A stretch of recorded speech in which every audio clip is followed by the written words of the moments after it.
Show up and set in my super suit and be like, what are we doing? That guy hits that guy. Pow. Oh, yeah. So this is 10 years of comics. What? We're going to check out some comics of our own right now, so we'll dive into some stuff. Let's check them out. Let's do it.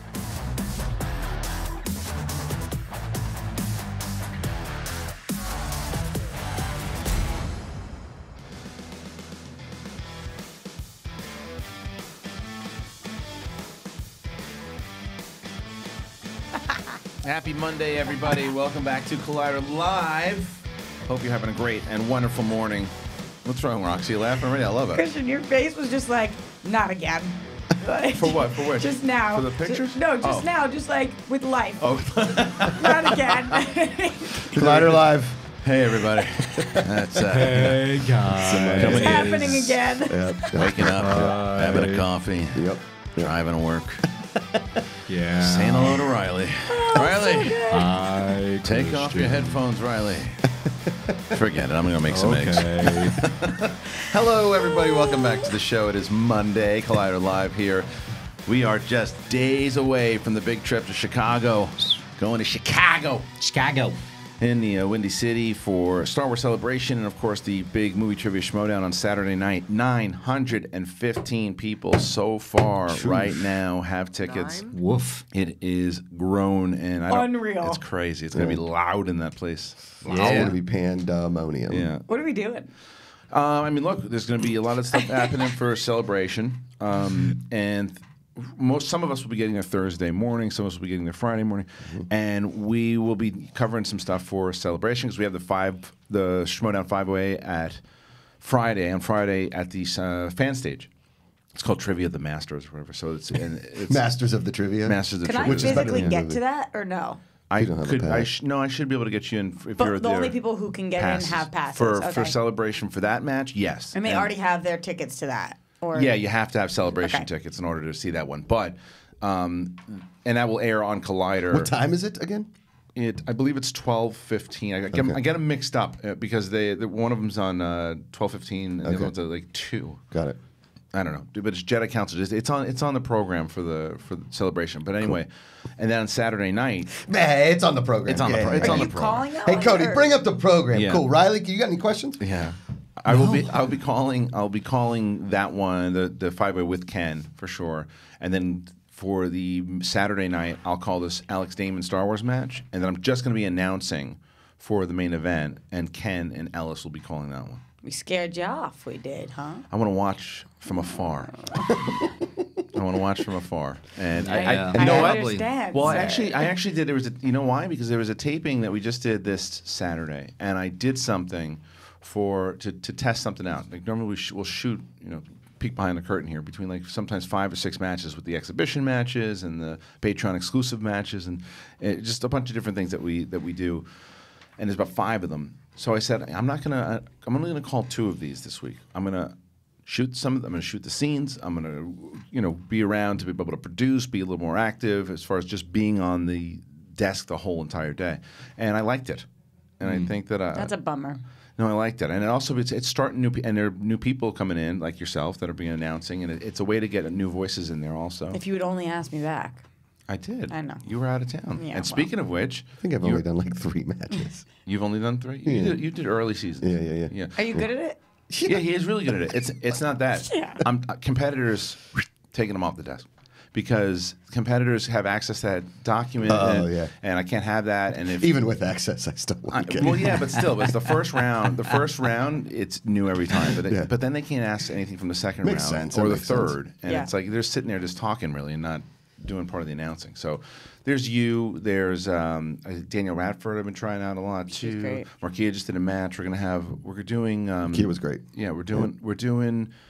Brad Gilmore is going to do a few. I mean, there's a lot of different competitors that will be trying. I want to get Kaiser on the desk too. That'll be fun. Kaiser Soze.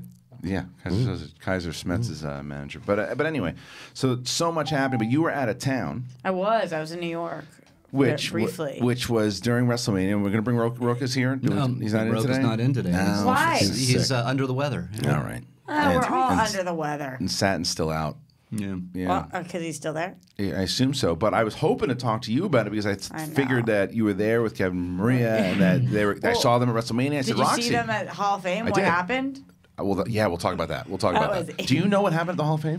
Yes, Christian, I know all about that. No. This is First of all, that silly response by you because it became big news. It has nothing to do with wrestling. Okay. Yeah, cool. It just became really big news. I follow Wrestling HOF on Twitter, and so I'm up to date. It was on CNN. WWE This was on CNN. It was everywhere. It was on ESPN. It was. I mean, it was everywhere. effed up. It was It's real going to be effed one up. of those things that you're actually living about. Well, we got into it already. So you remember Bret the Hitman Hart? Yeah, of course. So Hitman Hart. Remember when we found out that was our Bret's name or something like that? Yes, his real name is Bret Hart. Yeah, Bret Sheridan. It was Bret Hart. That was wild. But anyway, so Bret Hart was part of the Hart Foundation during the day with Jim the Anvil Neidhart. Okay. Jim the Anvil Neidhart recently passed away, and so Bret Hart's up there with Jim's daughter accepting the award. They're doing this whole thing. They're having a conversation about how he got involved in it, how the Hart Foundation came to be, and. Right as he basically, it's Bret Hart telling this guy over the phone that what he wants to do is, because they weren't pushing him for a long time, he's like, I want to team up with the Anvil, I want to team up with Jimmy Hart, and then become a heel. And the guy, you can't pull it off. Finally, they say, let's do your plan. And he goes, right as he's telling that story, Bret Hart looks out and he goes, Jim didn't know about any of this. And he gets a laugh out of the crowd. This fucking lunatic runs into the ring. A fan runs into the ring I as hate he's that giving word this speech. because obviously not a fan. Right. Like a troll. A spectator. Someone runs in with these dreads, this fake dreads hat on. Oh, okay. It's this stupid ass One kid. of those things you buy at like the Venice Yes. Boardwalk. Right. This is not a work. This is not. No. This is like an actual thing that's happening. This is a real fan. life. Yeah. Like remember during the Holyfield and Bo thing? Yeah. So this guy runs in and he tackles Bret Hart. What? Bret Hart has had a stroke. Yeah. He's 61 years old, I think he is, maybe a little older. And he has had a stroke. He's hobbling about these days. And the guy tackled him, and they beat the fucking shit out of this guy. Just Ronda Rousey's boyfriend was, and he's a UFC You see fighter. Kevin pull the guy off of him? Was Kevin in the ring? And I Maria. didn't know that. Oh, they were Kevin in and the Maria ring. run in. You can see them if you play the Oh, video. really? I'll point them out to you.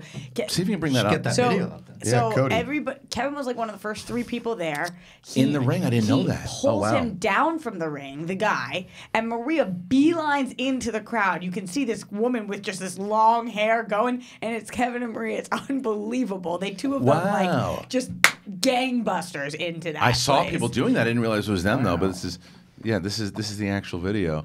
Yeah, Bret Hart was attacked by a stupid that ass. Killing You premiere last But this night, guy, though. if you That go to was this guy's definitely not garbage. Twitter, his Twitter account, he is like a psychotic fan. Oh, okay. He's tweeting at Vince he like the McMahon kid every that yelled day at and all me this about stuff. anime Triple this H. morning? Yeah. Maybe. We're still waiting for this ad. But also, what a piece of shit. It's just a dopey, stupid idiot. Yeah. He got his And ass kicked. I'm also because of it. glad that nobody's saying what his name. Like nobody's talking about this guy's name. No, Nobody cares. he got punched in the face by somebody, As he like should. one of those big wrestlers. And Oh this my kid God. is Because you're like, a moron. I think he's like Cody size, Oh, something no. like that. Don't I don't make know if he's fun of Cody Cody size. size. No, Cody makes fun of Cody size. They can't believe that legendary former wrestler Bret's cell phone video. Take a look. He was in the middle of a speech when that fan rushed into the ring and pulled that him Dorian? I down. don't see it. Okay, I'll show you when he gets pulled out of the ring. Oh, there he See, is. right I see there. Kevin. Caught him by surprise.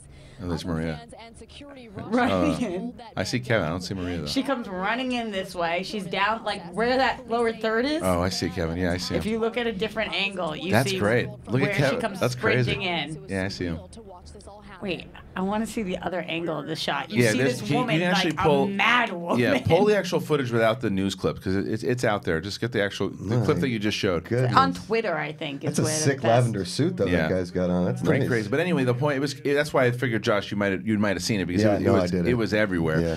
And yes, look at that. Yeah. They just dropped it. They dropped him. And I think that's That's Ronda Rousey's awesome. boyfriend, right? Is Show- it? show Wait, that wait. punch Go back to again. that punch. That was a nice So the punch. kid's walking, Yeah. and they have. So look at all wait, these guys they- that have him. Do you see But Kevin? look. Watch this. No, I don't see him Watch yet. this. That Oh, Yeah. that's a hockey punch right there. Where's Kevin? He's right there on him. Yeah, he's on him. He's not the Oh. guy. Oh, wow.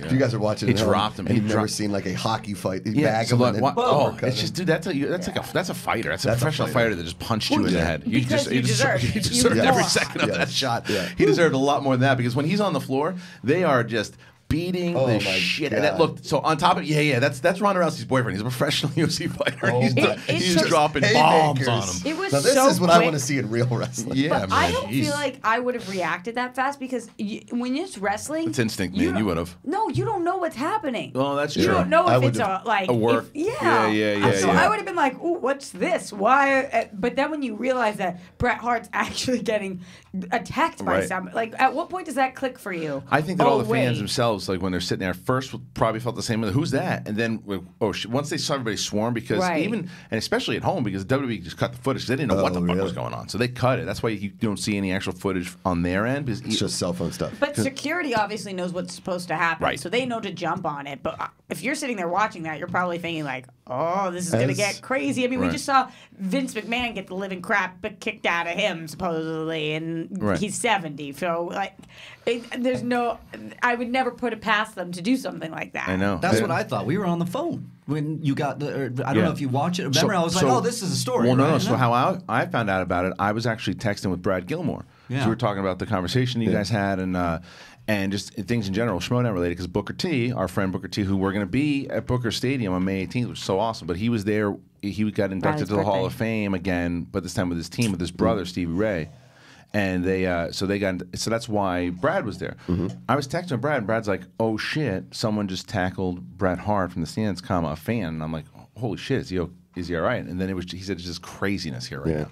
And it was As my dad told me when I was a kid, when there is a fight happening, just go the other way. So when I see this and there's people like jumping out of the crowd, I'm like, all right, listen, that stuff's going on. You stay in your lane. Well, you remember some of them, but some of them are pretty close to Brett. Yeah. Other ones there's That's a fine. shield. Yeah, Go ahead. Yeah, but there's a shield. There's a shield for wrestlers to where anytime you see there's footage of where fans have jumped the railings before, and fans or wrestlers beat the piss out of them. Like, there's one time man. Kevin Nash did, or there was one where I think you've it ever was been- Stone Cold and Triple H, and some fan jumped in, and Triple H. You see it.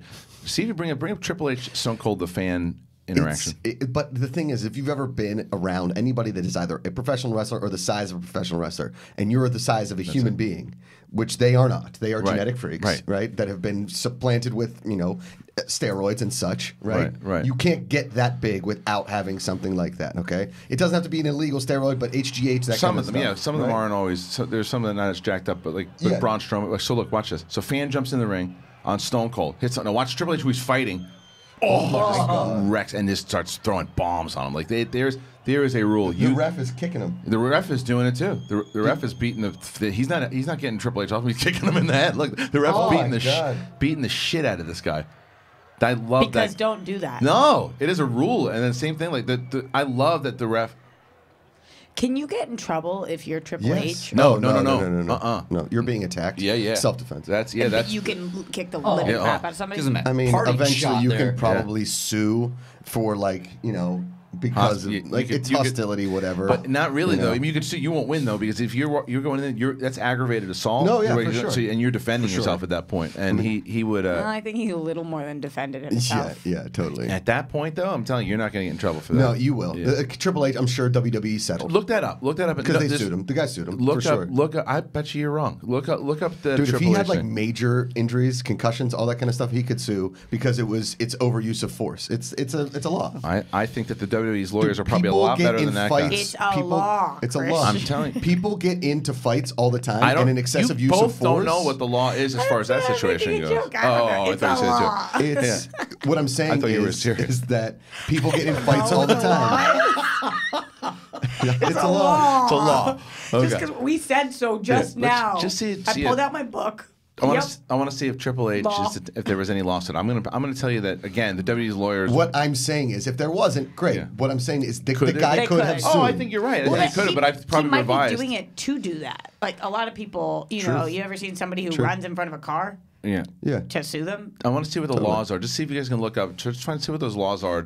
What Just stop. We're not going to get to Don't it. tell. I cannot tell you that drives me nuts. We're trying to We get don't something know done. how to get But a let me, law let me, in but there. Josh, let me try to drive it sometimes. You don't just scream out, no, don't do that. I just said, please try to do that. No, don't do that. Dude, What? they have to look up like a law Thursday, book. guess what? You can do it all fucking day. I'm just Okay, asking when I'm trying to great. get the fucking thing's done. I can't stand when you guys do that. It drives me Speaking of crazy. What, Thursday. to look up a law book? He's trying to produce a So show. then let him have the bit with me to where he says to me what laws, and we go back and forth with it, and then he goes, I'm not doing it. I think we It's a already Tony thing. proved But that there's a You don't get law. to make the call. You don't get to make the call. Okay. You don't get to make the call. Judge. I'm just, Go I'm ahead. tired of it, Macuga. You do it all the fucking Here time. we go. Here we go. It's true. Captain Sensitivity. It's not sensitivity. It drives me nuts. Yeah. Because you're How do you telling do it? you're telling So people what? that I don't can know do that. laws. But I can do that. That's If the he says no, silliest he thing says in no. the You don't world. get to It's make the the fucking silliest thing in the call. world. You don't get to make the call. I like the. It drives me crazy, man. Fine. Look, if there was a TV lawsuit, talk, I'm going to come in there and start doing that Great, on TV talk. take it. I don't fucking care. The show man. needs to be an hour. The show needs to be an Sure, hour. it should be. So it's a Josh Macuga show. You want to do Great. your own show? Pitch No, it. I don't- Get Jack on here, and you should pitch him your show, the Okay. Josh Macuga Great. show. Bring it Totally. here. Cody, Great. did you find the law?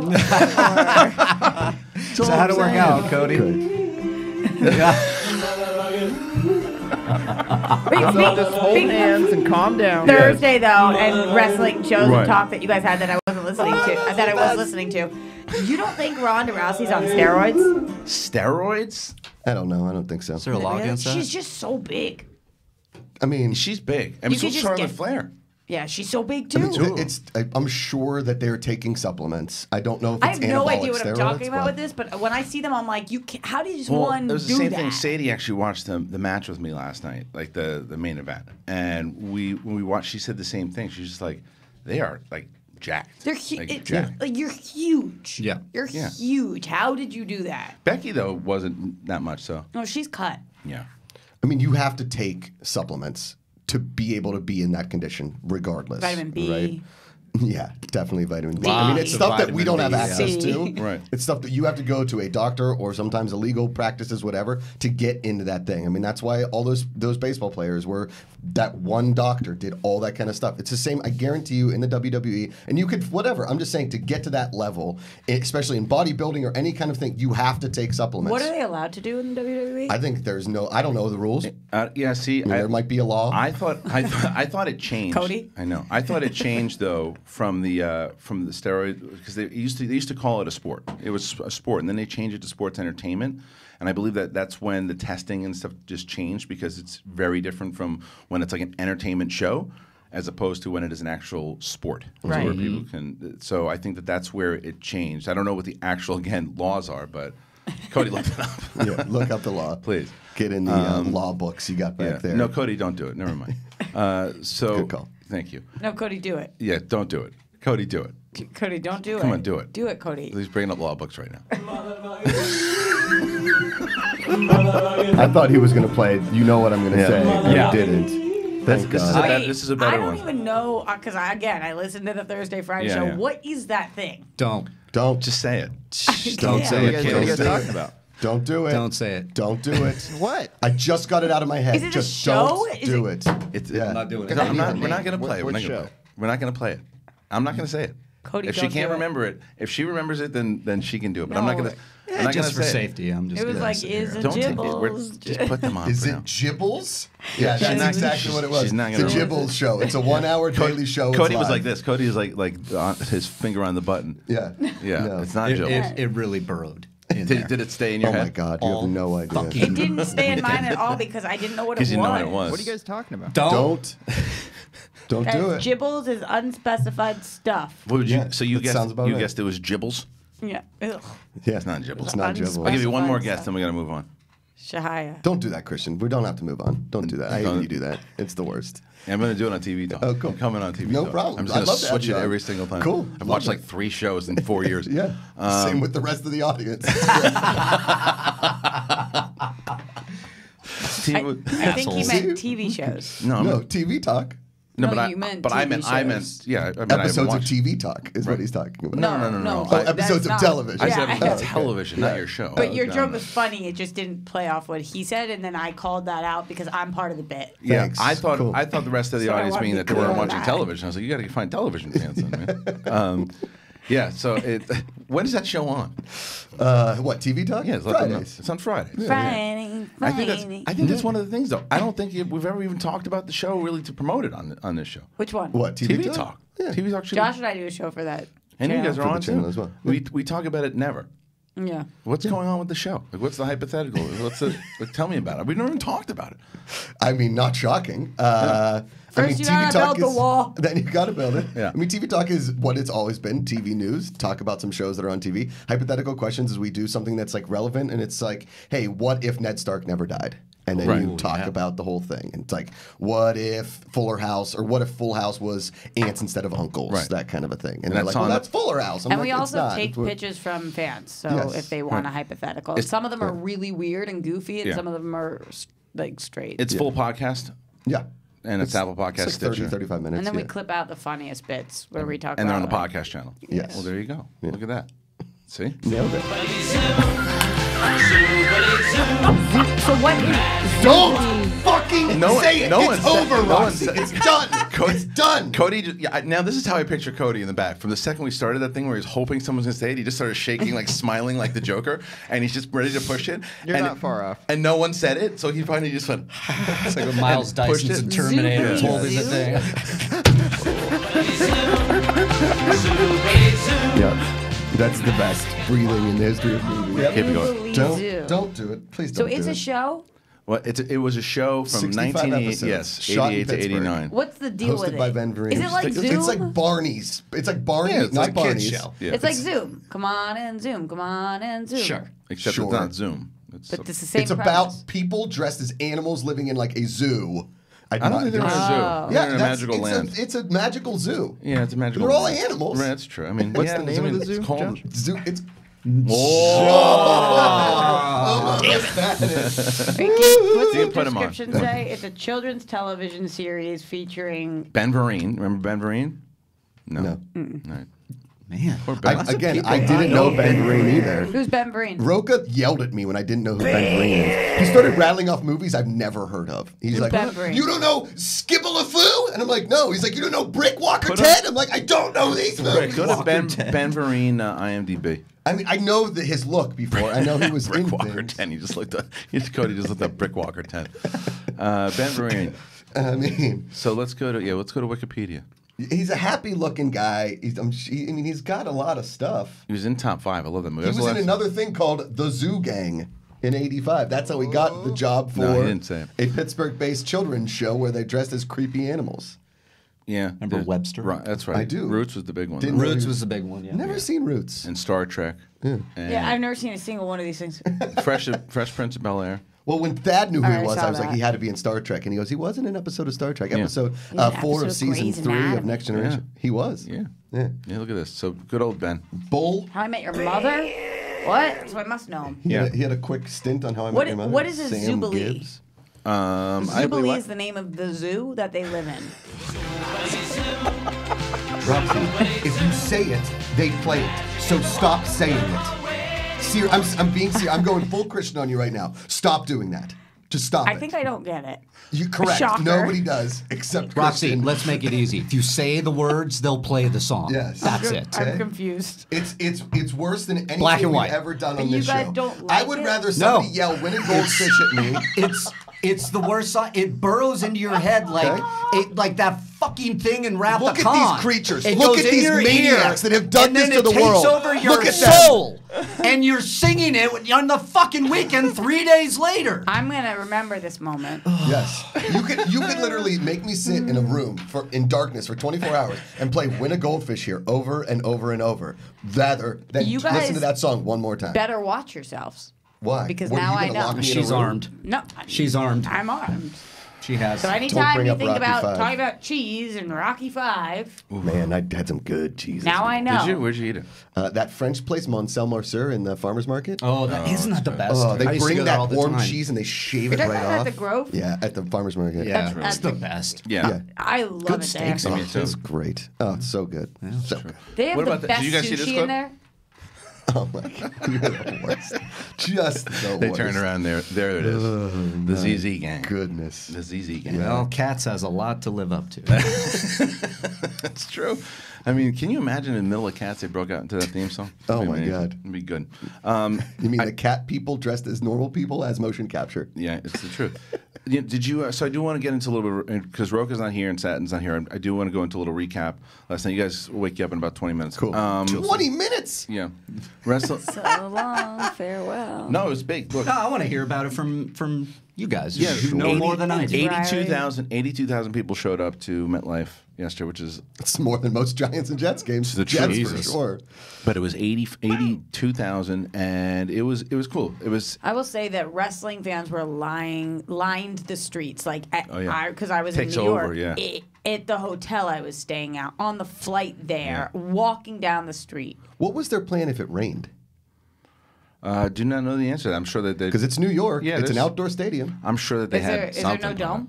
No. It's an outdoor stadium. But they, The only Yeah, but domes in a lot of the outdoor stadiums have like that thing. some of them have roofs. You're Yeah. correct, but I mean unless you're in Los Angeles where the rain factor isn't usually a You factor. say that word so strong. What? Roof. Roof. Roof.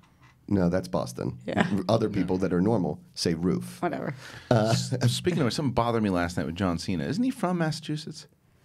Huh. Because he I didn't know that. So If he is. sang. Let's see. So he sang. Check But it I out. know. I can tell you that on. Check the law book. Yeah, I know that someone played this for me too because he was at one point a Red Sox fan because he has a whole song about Fenway and he talks about the Red Sox. He did a rap album. He has like a whole thing on. He was born in West Newbury, Massachusetts, Right. 1977. Right. West Newbury. But he's a Massachusetts guy. He pulled a classic sin last night. I didn't know that. He pulled a classic sin. What was he in a Yankees hat or something? Yankees jersey. Whoa. I mean, that was just playing to the crowd, and it's like, dude, you are a Red Sox fan. I don't care. You can find other ways. And I'm a Yankee fan. Yeah. And the fact is, like, you don't show up. Same thing. You understand what I'm talking about here. You do not show up in a jersey. You think I went? If I to went the What a rival. strange. I mean, did he only live in Massachusetts till he was like 5? He was in. I'm telling you, he raps about an entire, just about being a diehard Red Sox fan. Let me throw that out there too. On the flip side, Yes. that's not even Yankee Stadium. They're I at the know. Giants and Jets Stadium. I know. Wear a Giants jersey. Okay, even if you're a diehard Patriots fan, don't wear the Giants jersey. Everybody knows that. No. If the WrestleMania was in Baltimore and I was a wrestler and I came on stage in a Baltimore Ravens jersey, my family would That's be it. like, you're done. You're Yeah, not allowed back well, here. the Did other he Colin Jost- lose a bet or something? I don't know. But Colin Jost, was in Weekend WrestleMania. Update. Yeah, him and Michael Che, they were in the Battle Royal. Right? so yeah, and. Two skinny news reporters. Well, because that's the whole thing. Playing it as straight heels. Jost showed up with a Browns jersey on with Beckham on his back, and that's awesome. and to piss everybody Yes, off. that's great. But Cena was showing up to be friendly Captain and friendly? shows up with he is being friendly, showing that the New York audience, hey, I turned on my team. Yes. It's crazy. I couldn't believe that. Nobody's way. talking about that. And I don't know. Maybe he said I something can't up even top. find articles online about this. It's crazy that no one's. If you look at it, it was during the this one guy that he fought, which was a whole other thing. I'm gonna have a conversation with Roka and Satin about. Way too inside baseball for you guys. Sure. But the I event guess itself, he was like being somebody. yeah, he had some character he was doing Yeah. because he was rapping and stuff. But still, I mean, he's still showing up with the Yankees jersey. By the way, I did get a text from Jay Washington about the law, about what he Oh, knows. what did he say? And he Have says him call in. He said WWE can't be sued. The arena is notified before the show to not get involved. There's an announcement. You know what? Let's get. Can we try to get Jay on the phone? Everybody Because- can sue people. That's the Yeah, that's problem. Well, because true. Jay, I can talk to about WrestleMania for a little bit because I know he watched and You can I talk to me. Yes, Slightly. He's got. You he's, could talk more to him. I could talk to you because you as far as interested in the vibe of it all. Absolutely, Jay knows everything that's going on right now Yeah. too. So I want to get his overall thoughts on it because the main There's event. so many things that happened too. I'll tell you right now, and I wonder if he agrees. The thing is, if I tell you it's 3 hours, you think it's too long. This thing was 7 hours. Jesus right? Christ. And God. that was from when it started. 7 hours, right? The whole thing. I mean, I watched 7 hours straight of football before, so I can't. But let me tell you, I mean, I get it, and it's 16 or whatever, 15 matches. 15 matches. Dude, there's a lot. There are way too many. Do you know way too any many. of And I'm them? saying that as a I'm hardcore just fan. curious. Just the one Yeah, that the you main told event. me. The main with event. the girls. Who? Brandy Lynch, Close. Charlotte Flair. Yeah. I got her, and Yeah. Ronda Rousey. Yeah, you're off by a name. Becky Lynch. Becky Lynch. Yeah. Farts. Yeah, but I that thought he was match. making a joke. He but wasn't. It was that match though. Close. Brandy, Becky. But let me talk about that. We got him. Okay. All right. So joining us on the call, the Urban Gladiator himself from the Mad Titan podcast, Jay Washington is in the house. What's up, Jay? What's happening, y'all, man? Good morning. Good morning. How you doing? I'm good, man. Yeah, it was too long. It was 7 hours. Crazy. It's unnecessary. So let me Jay's tell you about saying what scene is. It is. It's too long. Like, WrestleMania used to be at the longest 4 hours. Yeah. Like, that's cool. Let's do that. You don't need to do 7. I'm going to get into that with you in a second, but you have some news on the Cena stuff? So Cena is going back. So Cena even said that he's doing something everybody's been wanting him to do. He turned heel. He went back to his second persona he ever did. First he came out, he was the prototype. Then he did his second persona ever, which is the Doctor of Thugonomics. So he always dissed people in rap. Cena got bars. We know this. Yeah. So the reason he wore the Giants jersey Yankees. the Yankees jersey was trying to, rile the crowd up because that's what he does. Okay. It doesn't matter. Plus he was in New York. Okay. Still But don't he was like just it. trying to be... Yeah, it's still. I think he could have done it by wearing like a Giants jersey instead of a Yankees jersey because like he's a hardcore Red Sox fan. I mean, still even Patriots then. But anyway, it's whatever. It's part of the bit. I get it. But let's talk about first of all the law because that whole thing that started almost the last show. Okay, so this is what happens. This is what happens before the show actually starts. What you don't see on TV, there is an announcement made over the speakers to the arena, letting people know this is about to happen. Do not jump the barricades. You are subject to prosecution and everything else. Yeah. It is also an unwritten rule that if you come in, if you come in the ring during a match on wrestling, Open season, you are now fair game. Yeah. But Because I what can happened sue is- somebody on an unwritten rule. No, you can't. No, you cannot on that one because you can. you've crossed that territory. You've crossed that territory from being a fan to being a potential threat. assailant. If you're a judge, okay, I'm just going to put this because if you're a judge and a person comes in who was given a concussion, lost teeth, was in the hospital for an extended stay because of a stupid act, it can still be said. But hold on, Jay. That happens the world over. At least once every single weekend. It never fails. There is always an overzealous fan who thinks they want to be part of the story or they can help out with the show who jumps the rail or runs Jay, into what the if ring. what if he dies? Yeah. Then that's his fault. I'm not wrong. saying morally. Yeah. I'm talking about the law. I don't think it'll ever get to that point where they'll beat them to death. There is an ass whooping that happens, and then they'll break it up. Security will come in. Well, yeah, I mean, so for example, Josh, what I'm do you just saying think, overuse of force, the judge would have right to claim it, Do and you the think guy the could guy's- win a civil suit. Do you think the guy last night can sue because Absolutely. You think he can? I don't Totally. think he can. No. I think the barricades and the at announcements most- are you saying you don't- exactly Hold what on, would stop If it. he hold on. If he sues anybody, it's Dash Wilder, the person that threw the punch that everybody saw. Right. If that's the only person he can sue. He can't sue Travis Brown. He can't sue Davey Boy Jr. He can't sue Teddy Hart. He can't sue anybody in that ring. Now, when they were walking him out and Dash gave him that punch, because rightfully so, that's what any wrestler would do. But still, yeah. But But at let's that be point, clear. That's the only Yeah. person. I think what you guys are saying, he can't sue and win. You can sue anybody. yeah. Oh, yeah, absolutely. Yeah, absolutely. Let's say that. Yes. That's best, Roxy. Of course. He can't sue and win. Right. Yeah. No, I What, think that's what I'm accurate. saying here, though, Jay, is The and law. all of that. Listen, I'm not siding with anybody here. The guy that jumps the thing is an idiot. He should get beat. You just up. think he could All win. that- You I'm think just he could saying. win. The video they just showed me of Hunter Hearst Helmsley was Triple H, Yes. right? When he was beating the shit out of that guy, if that guy has permanent injuries, he can sue Hunter Hearst Helmsley. Can if we he stop? wants. I want to stop for a second. I'm impressed that you knew what the fuck that I meant. took his me yoga too. classes Me online too. forever. Yeah. Triple H? Yeah. I took his yoga classes forever. You know, Wow. Brandy Yeah. Lynch. Brandy Lynch, you missed, and she just competed. Hunter Hearst Helmsley, I you did got. pretty well, Yeah, that's so. good. That's pretty good. All right, Jay, but let's go back to the length of the show because that was I remember back in the day, like WrestleMania 5, it started at like 4 o'clock, it was over by like 8 or 9. And that to me was enough. Plus the fact, the other thing was, with back in the day when I thought that the WrestleManias really popped was that you would build up throughout the crowd. You'd start off with a couple cool ones, then you would hit with, I think Intercontinental title would be like right mid-card, a little after, just really hype them up. Get one match to pump you up before the main event, and then we get to the main event, and it has significance. I thought there were so many matches last night, and so many big matches, that it actually sucked the energy out of the crowd for the main event. By the time you got to the 3 girls, it was like they were exhausted from that Kofi match. They were exhausted from everything. They were so tired, and you could tell it audibly. Yeah, that's the problem. But this is the problem the WWE has now. They are their own worst enemy. The WWE Network, it will be their downfall. Because it's their platform, they are held to no time constraints. They feel like we can put whatever we want on. The fact of the matter is fans are going to continually pay to come sell out that arena, whether they get tired or not. So we can say, yeah, you should shorten it down, but the fact they're making this revenue hand over fist, they'll keep doing it. But yeah, but I think they could have made that same amount of revenue. They would have cut. Like, you could have cut that Baron Corbin match. You could have cut some of the team matches. You could have cut. There's a lot of stuff that you can cut. And guess what? Back in the day, and you know this better than anybody, you just didn't make the card this year. You didn't make Mania. You know, yeah, it was absolutely. Yeah, there's no point. That was, and you had to put matches on a pre-show for a reason. Right. That pre-show was 2 hours. You could have put way more matches in that front 2 hours and made the main card 3 hours or whatever and been perfect. Hold on a second. That's like kind of the way you guys are describing it, and the kind of twofold is, imagine you go to see a headliner, right? Like you went to see Carlin back in the day, and there was 9 open micers before Carlin. Be exhausted, right?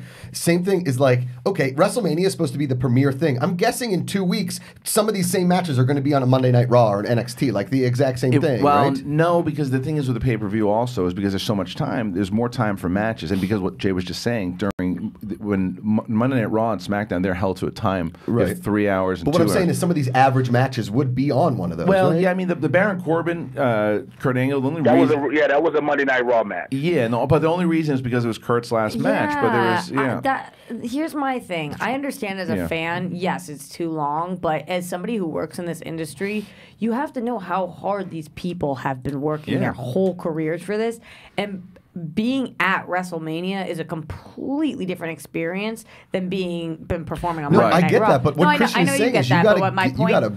I get what you're saying, but my point is that I want them to have their moment in the sun. And for a lot of these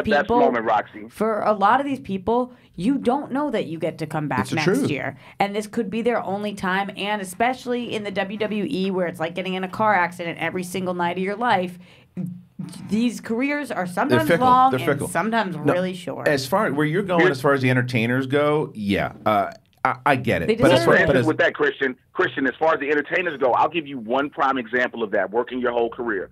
If you paid attention to Ricochet when he walked out, when Ricochet came out, because I've known Trevor for 20 years, to have a kid from little bitty Paducah, Kentucky, finally be on the grandest stage of them all where he's worked his whole life, you just watched him look in amazement, and he was out of breath.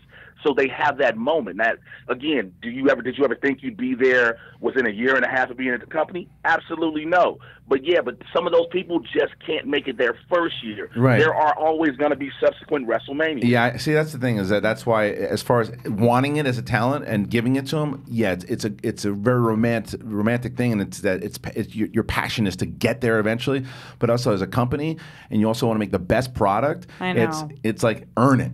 It's like get there, and you might have earned it this year, but it's just not the card we want to tell. It's not the one that we want to sell this year, because you sell that many matches. You sell that many. It's like, plus the fact you're giving away a lot in one big event. You could have pushed that, because you could have done what Josh did. You could have taken even bigger matches and built up Raw because of it, and built up SmackDown because of some of these matches, and let some of those storylines that were going to evolve in WrestleMania. It's right after WrestleMania weekend. All eyes are on you. We'll beef up your card almost like it's a pay-per-view. I totally feel you guys. Yeah. I just thinking of it as a fan, I agree. Thinking of it as somebody who loves to see these people work because it's their dream. No argument there. I understand that for sure. I'm just thinking as far as never an argument on that, because again, I got friends who I've watched, and I've always will say I'm proud of my friends who have made it to that point, because that's what we always talked about coming up. But at the same time, if we overload this card, you may be put at a match point where nobody gives a shit about your match, right? And you definitely don't want that. Well, look at Triple H and Batista. What a dud of a match that was, right? Such a dud. It was a dud. And wait, Triple H was in this? He fought. If he Please lost, call him by his proper name. If he lost, he was going to be retired from in-ring activity. Okay. And Batista, the reason they put him in is because Batista, and he's in Guardians of the Galaxy. The match was a dud. It slowed down the crowd. It sucked the energy out of the crowd completely. Remember all the lead up to it when we were talking about with Batista and Triple H and kicking the crap out of it? I don't remember that, but I do know who Batista is. Yeah, it was because he's Drax. Jay, do you agree? Do you like that match? I thought it was a dud. No, I felt like that match. I knew it was going to be a WrestleMania match. They set it up when they did SmackDown Styles an episode. I was like, okay, They're setting up the match for Batista Triple H at WrestleMania. I didn't mind them having the match. I just minded if that. I would not have minded if that match was way shorter. Oof. Because Batista has not been in the ring in God knows how long. Triple H is not a regular full-time performer, and there's no reason. I don't give a damn that you are the COO of the company. I don't care if you're the boss's son-in-law. There's no reason you need a 15, 20-minute match that is trash. Yeah, no, I agree. It was about paying respect at that point, but I agree. But that's garbage. It's garbage. No, yeah, but the point is that you could have really shortened a lot of the time, or even not even had him in there at that point. It's like, yeah, we get it, Legends match, but they had Hogan come out. Hogan came out in the beginning and like did a whole thing, a little speech. It was fun to have a WrestleMania moment. He shows up for a second. It's it. Now you move, and there's just like so many different team matches and stuff that are like the Usos, who I think are great wrestlers. They're not people that right now. They're not a team in the bar who I've seen a million times. It's like this match. That was a Monday Night Raw match. That was a SmackDown match. It's like pretty good points. That absolutely. Just like Roman Reigns, Drew McIntyre was. You could have had that match on Raw. That was not a WrestleMania match. No, and the only reason they did that was Roman coming back, obviously. But I saw, and the fact they had to kick it off big with Seth and Brock Lesnar, which normally that probably, if it hadn't been for what the ladies did, that probably would have been the main event of the night. And it was just too long because there were some solid matches. And honestly, the Kofi and Daniel Bryan match was one of the best matches, if not. I think that was the match that really ended the night, because that's when the fans went, all right, we're good. I got to meet him the day before. Kofi? Yeah. It was cool, man. Who has any energy after that? You watched an emotional, historic moment happen. Most people knew it was going to happen, but just to hear it. Yeah, first African-born Black WWE champion on top of that. Yeah. So that was a historic moment, like to see guys, all wrestlers past and present, all black wrestlers, we all were in tears. But you have that emotion after that. There is no match on that card afterwards, unfortunately, not even the women's main event, that's why they spaced them so far apart, that'll have that much energy. And I was talking to different people, like when they scheduled the card for this, Kofi's match had to come, of course, before the main event. But it was a matter of how many matches would they put in between to let the crowd, quote unquote, die back down, then bring them back up. How do I spell Kofi? K-O-F-I. K-O-F-I. Yeah. And yeah, K-O-F-I. That was, I would tell you that match and the Miz match were probably my two favorite matches of the event. And the Miz match was way earlier. It was good. It was early enough to where you had that energy burst. You were still hyped up. Then you just damn near expended it all on Kofi's match. Yeah, I watched that. It was funny. I watched that one with my daughter. And like he suplexes the Miz suplexes. So she did watch. She watched a little bit of it. Didn't get to the main. Then my wife watched the main event. She's like, I don't want her watching. she's like they're socking each other in the face and looking up to them though. Yeah, but she was. That's what I said. But anyway, she had him on. She had him with Shane McMahon. Got suplexed off of this. How far up was that? Scaffolding about 20 feet up, but they had the ultimate crash pad, all type of protective, cardboard padding and everything to make sure. More so, Shane McMahon wasn't killed. Yeah, you want him not injured as well. Don't get me wrong. Protect the prince. It's more so protect the prince. Yeah. Well, the other thing, what I noticed throughout it too, and you probably be able to speak on this better than me, but I've always known signs to make sure that they check on the wrestlers to see if they're okay. The referee will kind of whisper down. Is this a new thing, or they've always been doing this? Like big moments, like the referee. I saw it twice last night. Referee comes over and holds the wrestler's hand that's down, and you see the wrestler squeeze his hand to kind of let him know I'm okay. Yeah. Is that new? That's a thing they've been doing. It's not so long ago thing, but definitely on TV. Yeah. Because when you up the production value and you have so many cameras around and high def cameras that can pick up a whisper damn near. Yeah. You want to make sure you give just the slightest indication, I'm good, keep it moving. Yeah. So Interesting. What were your favorite matches before we let you go, Jay?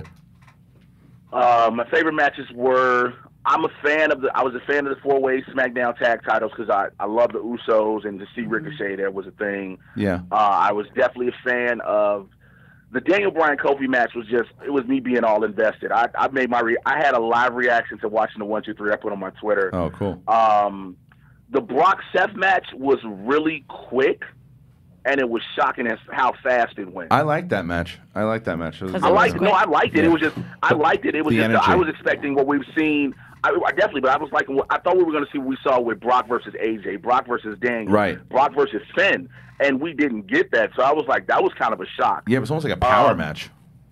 Yeah, real quick, and then just Seth with the 3 stomps, and that was it. I'm trying to think what was the last match that I really cared about, because it was just I did like the main event up until the finish, but I did like the I liked the main into the finish, but of course, you know, the finish was like, we'll never know if it's a botch finish, if that was a screw job, because now there's reports particularly coming out that Ronda didn't want to take a pin from Becky. Oh, really? So Ronda, because they had that, what the heat they had backstage was for real. It was, some of it was a word, but most of it was real. When Becky put that one meme up, so that was real. But again, for me, it's definitely going to be the Kofi match, because again, as having been in the ring, having friends in the ring, it was something we thought we would never ever see. And people always say, well, what about The Rock? What about Booker T?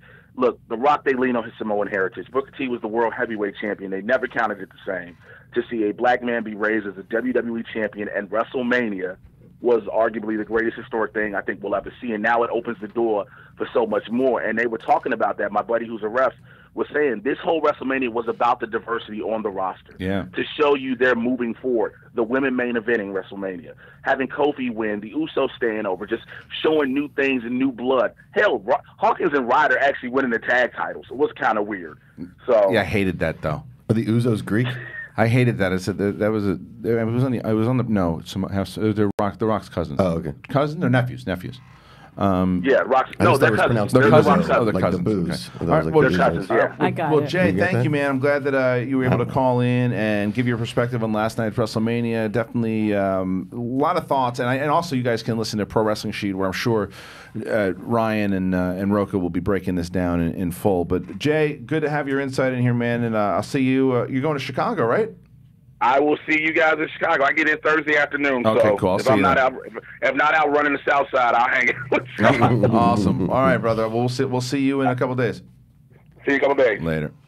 Yeah. Anyway, so that was it was. I want to know how many buys it did, or how many people watched it through the network. I mean, 80,000 people, probably 79,000 of them bought tickets. You know what I mean? Because you got to do all your comps and stuff. Right. Oh, No, he's I saying mean, watched watched it. Oh, I'm talking about network and all that. I mean, shit. it was the #1 through 20 trending thing on Yeah. Twitter Yeah. I saw that. for 10 hours. Wow. So Yeah, it's crazy. that's pretty wild. Pretty wild. All right, cool. What time we got?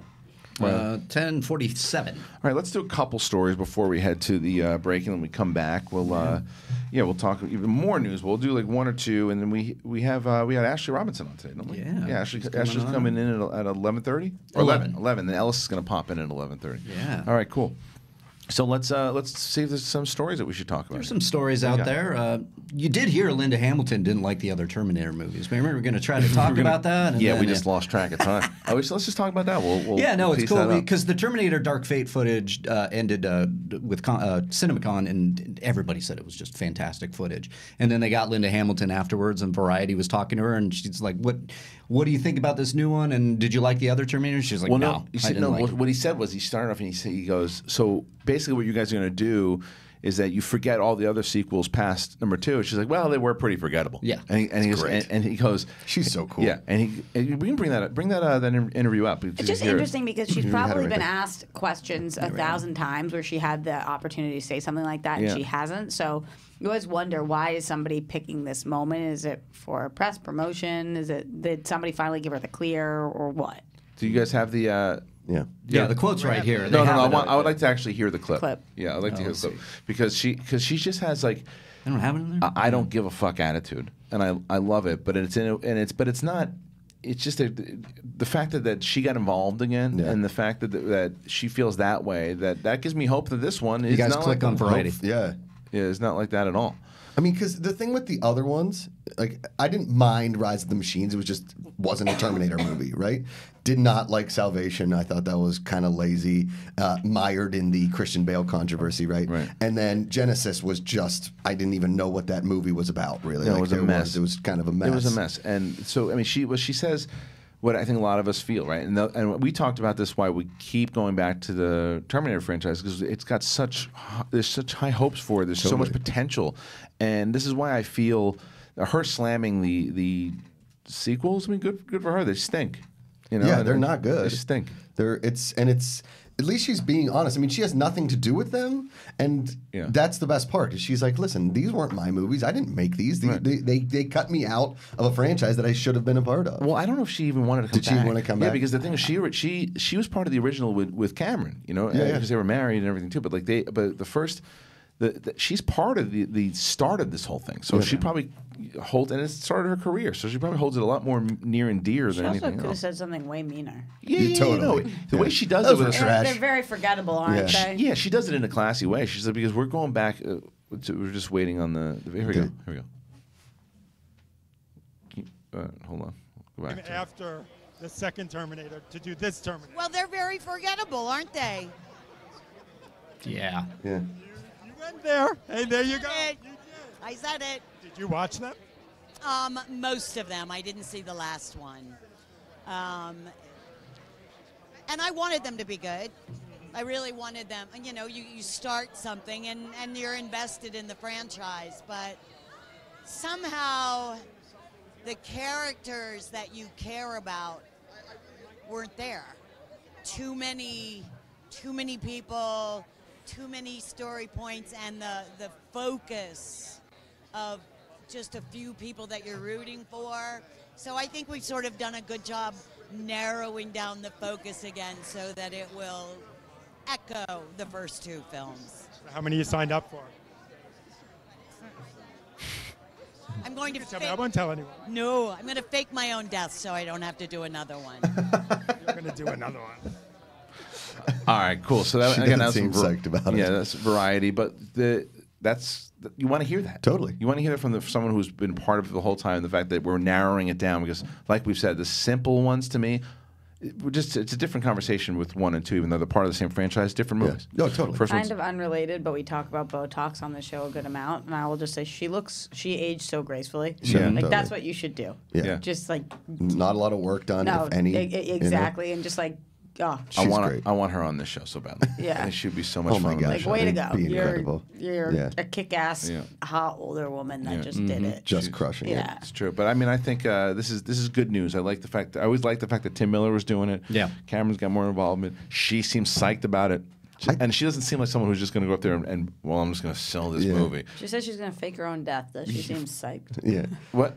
No, she doesn't have to do do. another one. I think she seems psyched about the movie to where it She's was like, I'm psyched for this one, never again. this one. Yeah. I mean, this particular thing. And I think or unless she was just kind of playing it off to where I'm not going to tell you anything. Right. I don't know. A lot of people saw that footage and losing their minds. The footage. They watched the footage of a lot of people. Yeah, right. Yeah, so who saw the footage. Didn't Snyder see Snyder it? What saw did he say about it? I think he tweeted about it, but he's not a big blockbuster guy. It has to be like land pretty perfectly. But he liked it. He said it blew him away. Wow, that's awesome. What are people saying about it? Though? That it just looks good, or is it looks good? That there's like scenes and like cool. I keep seeing the word cool. Yeah, that who's in it?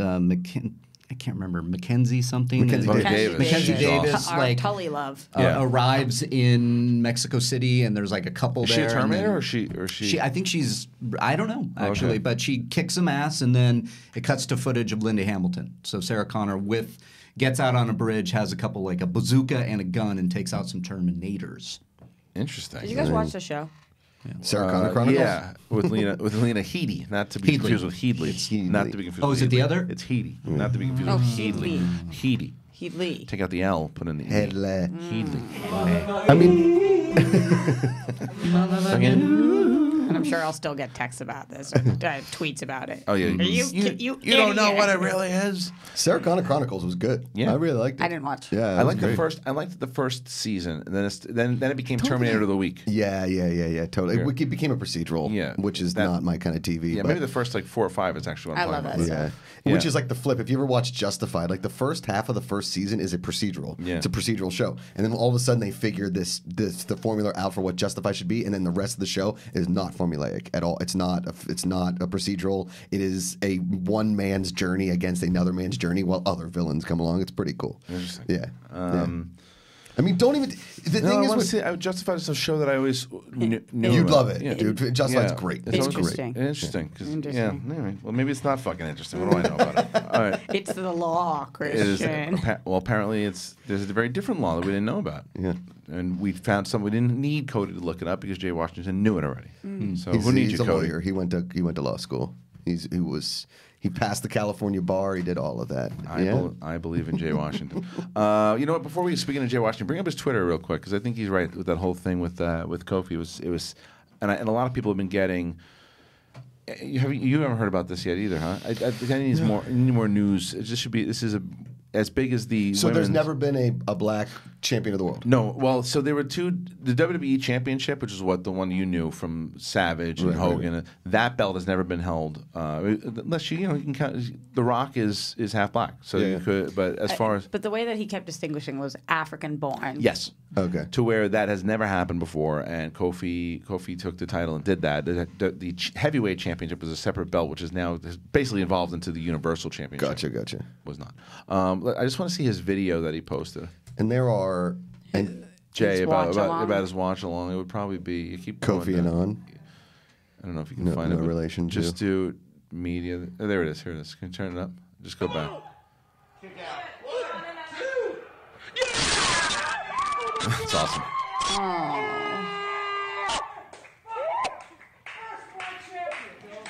That's cool. That's pretty awesome. Yeah. That's cool. Where did he? I wonder where he watched that. Yeah. Who's yelling? I don't know. That's cool. Sure. That's cool. But all right, sweet. So check that out, Jay's Twitter. It's a sweet video. So check that out. We're gonna come back when we are back. We're gonna be returned by Ashley Robinson.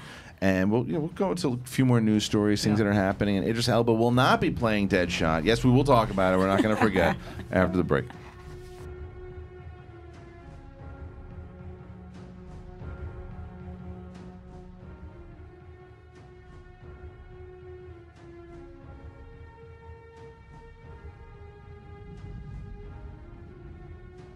Hey, Collider fans, John Roca here. Look that behind me. There it is. Collider Sports. That's right. That is happening. We've got some great programming on there already. For those of you that have already watched, thanks so much. We got so much coming down the pike. We're talking about NFL. We're going to talk about NBA. There's plans about NHL.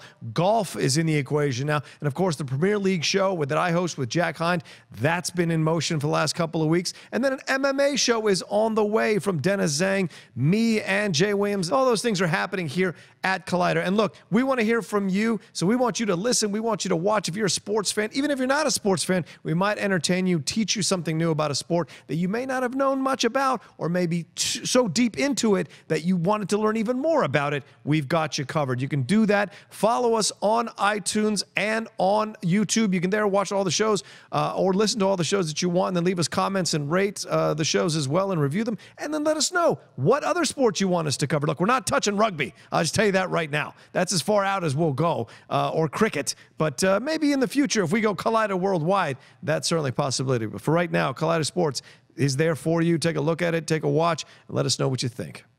Oh, hi guys. It's Perry here, and I am going to tell you about The Witching Hour. It is the show that I host along with Collider.com's Haley Fouch. It is in podcast form on the Collider Factory feed, and we also have the video up and running every Tuesday for you right there on the Collider Podcast YouTube channel. We talk about everything horror. We're talking TV, movies, the newest releases. We talk about movies that are celebrating anniversaries. We've even talked about books. It's crazy. If it is scary, we are talking about it on The Witching Hour. We also have so many filmmaker interviews, really cool stuff. It's all coming your way every single Tuesday on The Witching Hour. Check it out.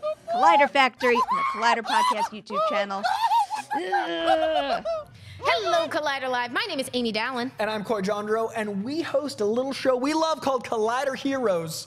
and it is all of the things we love about movies, TV, comics themselves, all the breaking news, trailers, photos, but not paparazzi photos. All of the superhero stuff we love, all of the indie comic stuff we love, all the stuff you had no idea was based on comics. 80 years of comic lore have led to this show, and many years in film and TV, and we're living in a golden age of comics, and we want to share all of that zeal with you folks. So we talk about the stuff that's coming out. We talk about what we hope is coming out. We do fantasy casting of things that should exist. Why don't they exist? And we do your Twitter questions asking directly to us what we think of certain things. And every single week, since we both actually love and read physical comics, buy in print, we have a comic pull list where our 5 biggest favorite books of the week come out, and we dive into those with you guys. You can buy digital. I'll forgive you. As long as you're paying for your comics. It's all good. But if you buy in print, you can bag them and board them, and then they're worth more later, because comics are like certain things from the 90s that are totally worth the value. Buy comics, buy in print. Digital's never worth anything later. Buy in print. Keep comic stores alive. Or we can debate collector's items all day long. We can debate casting. We can debate movie news. We can have all of our friends come join us, as we frequently do. We can ask professionals about their work. We've had some amazing guests come by the show. Yep. We try to can catch it every Wednesday. That are on these properties that also love comics. You hear what it's like from their perspective, from inside, from outside, and this is all with the focus of bringing all this news to you guys. And we're here every Wednesday on Collider, and we love this stuff and want to share it with you guys. We'll see you then. Hey guys, Reilly here, and let me tell you about the Reilly Roundtable. That's right, they gave Reilly his own podcast. The Reilly Roundtable is on its new home. It drops every Thursday. The Reilly Roundtable is a little bit about everything. It's about movies and life and movies and everything in between. I like to have on special guests for discussions like Justice League versus Batman v Superman, for discussions about wine tasting, for discussions about UFOs, and everything in between. That's right, the Reilly Roundtable drops on Thursdays on the One-on-One with Kristian Harloff podcast feed, and later on Collider Video's own podcast video network. So check it out every Thursday, the Reilly Roundtable. See you there. Hey everyone, John Roca here, one of the hosts for Collider Sports Time. That's our new show there on the Collider Sports Network. It's our flagship show, just like Collider Movie Talk. We get on, talk about a bunch of sports issues of the day and what is burning up social media, what topics are burning up social media. That's what we do on Collider Sports Time. I'm joined by my top 10 co-host, Matt Nost. Me and him, we welcome a bevy of guests every week to talk about NFL, the Major League Baseball playoffs, NHL, and the NBA, which is starting up soon. We're going to talk about that. We also get into UFC stuff, college football, all the stuff that's happening in the world of sports. We're going to cover it on Collider Sports Time. And we're going to take the time to break it all down and give our opinions and our unique takes and unfiltered thoughts on what we think about the sports news of the day. So don't forget to join us every week on Monday for the Collider Sports Time show on the Collider Sports Network. And don't forget to subscribe on the Collider Sports Network on YouTube and on the Collider Sports podcast feed. We're going to bring you all kinds of stuff. Hope to hear from you soon.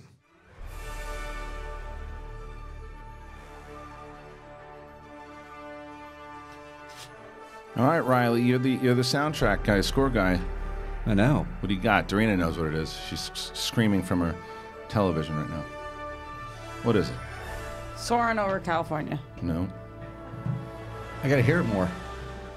What is it? I don't know. What is it, Cody? This is from the newly released Shazam. I knew that. I haven't seen it yet. I obviously said that. You haven't seen it. Did you see it yet, Ashley? I saw it yesterday. Okay, cool. So listen, Ashley Robinson is here. It's first time you've been on. For sure, so it's good to have you on. Thank you. First off, what did you think of Shazam? I thought it was fine. Oh, you didn't love it? No. Oh, okay. No. Yes, it was. That's like one of the first. Yeah. I think it's the better of the two Captain Marvel movies. Okay. Yeah, that's good. I mean, the humor. Did you like the humor of it? I have an uncanny valley for humor, so things that like normal people think are funny, I don't. I So see. I'm perhaps so a lot of the jokes didn't land on you. The best audience for the jokes. What do you like? Of the superhero movies. I think Wonder Woman is the best of the DC movies, and when people said that Shazam was better than Wonder Woman, I got real mad. We got mad. I won't give my opinion. But as far as Reilly told me you were coming in today, and one of the things, Jason Inman, obviously, also one of my good friends, someone who's been a big part of this community. You guys have been working together for a while too, and now you've done a Kickstarter before. Yes? Twice. Twice And an before. Indiegogo. Yeah, and what you guys do with your business in general and the stuff that you have as far as your comic books, and it's really admirable. And the way that you've been to so many different Comic-Cons, meeting all the fans too. And you have another one that I want to hear about because, to be completely honest, I don't know enough about it yet. And it's Aurora and the Eagle. That's right. And what kind of genre are we playing on in this one? This is classic superheroes, which is not something that we've done with our comics in the past. They're very heavy sci-fi. Jupiter Jet, our first one, is like space opera, space fantasy, and then science. With an exclamation point. It's like science fiction, fiction-based in hard science more so. We just finished writing that, so we're like 5 pages away from that being completed and going to the printer, which is so exciting. But Aurora and the Eagle is my personal pet project. It's my first time going to this like new economy, which is what's so great about Kickstarter, without Jason. Which is very terrifying and also very exciting. If people don't know, I think everyone in this room knows, I'm originally from Canada, and I just applied for my American citizenship, which I've been working on my entire adult life. Congratulations. Thank you. Explains why she's so nice. Yeah. Well, let's say that that's true. To me, you're all nice. There you go. Yeah. Only to everyone in this room right now. Yes. That's it. And Jason, he's fine. And too. Jason.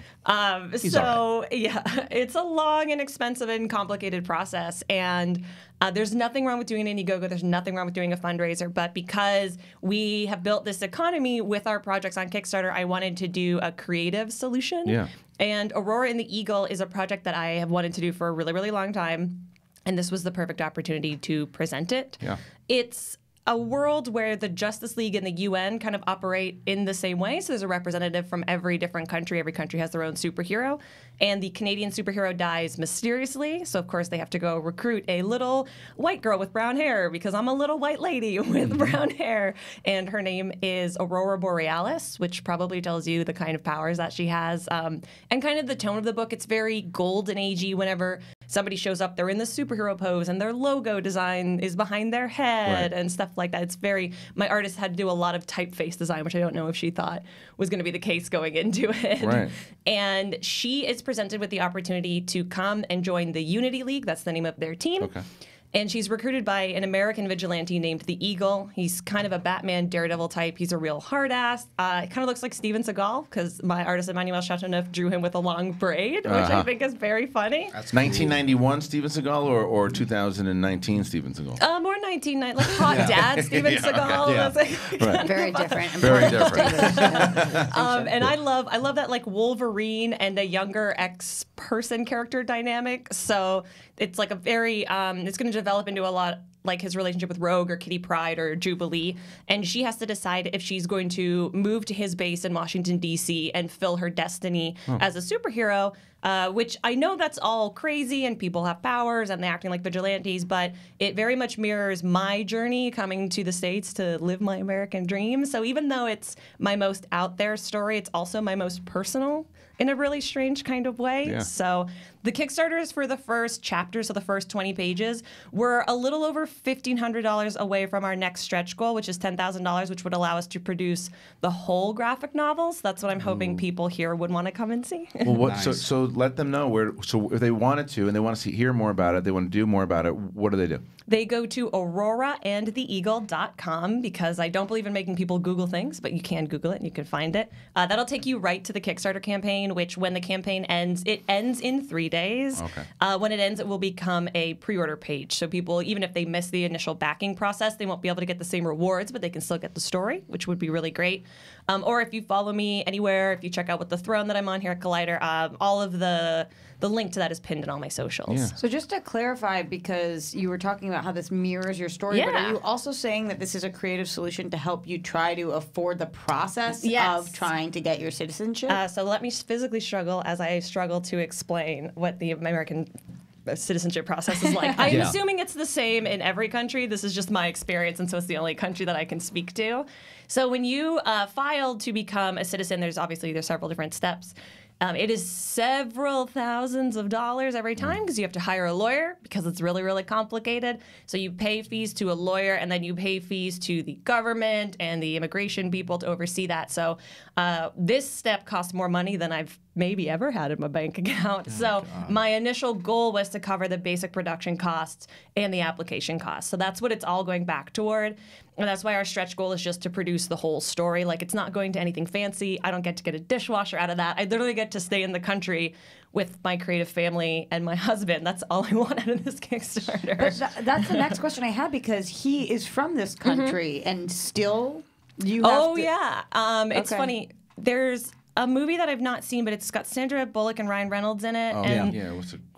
she marries him, and then they go, "Oh, well, you can stay now." The proposal. There you Proposal. go. Yeah. It's a lot more complicated than that. So, yes, that is like heavy grounds for being allowed to stay. But if you don't hit these applications on a certain time frame, and if you don't pay certain fees, they'll say, "Bye, thank you, that was really great. Go home now," and you can't stay. And like right now, one of the reasons I want to become a citizen is because I can't vote, I can't own property.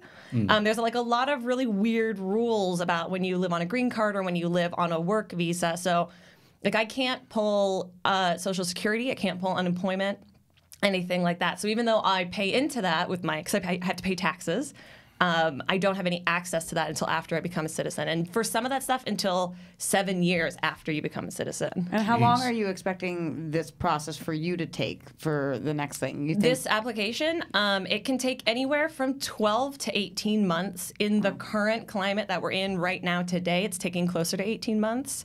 But I'm also in this position where I'm so deep into it. Like, I passed a health check, I passed an FBI background check. Like, it's very complicated.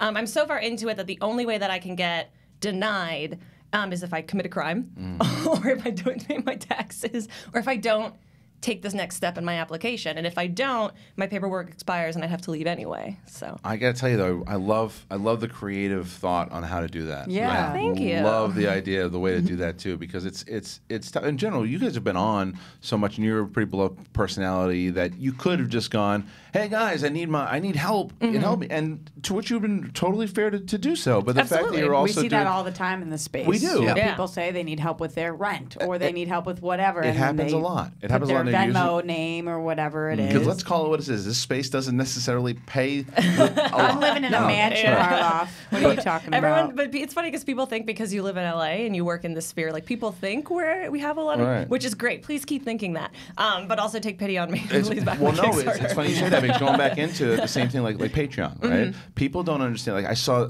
and it drove me crazy. Really stupid, moronic comment. Saw this guy. He was an idiot, Yeah. and he said, and inside of this comment was like about Patreon. Someone asked, "What is it?" Someone didn't know what it was. So the guy goes, "It's when people beg for money, or people beg for money in order to stay." I was like, "No, it's a subscription service, and you offer tiers to people. You give people something. You're giving a product." I compare it to like Renaissance painters. Like Da Vinci had patrons who paid him and allowed him to work, but I don't know if people always understand that.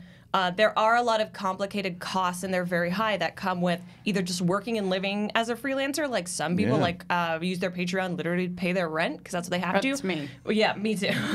When you're producing something like the Schmodown on that scale, and you're doing live events, and you're doing merchandise, like you're not getting all that for free. No, you know, and that's the whole reason why. It's why we give exclusive content to people, because there's a for the $10 tier where you get live events and you get like the streaming, and plus you get just a match that no one else sees except you guys if you're part of it.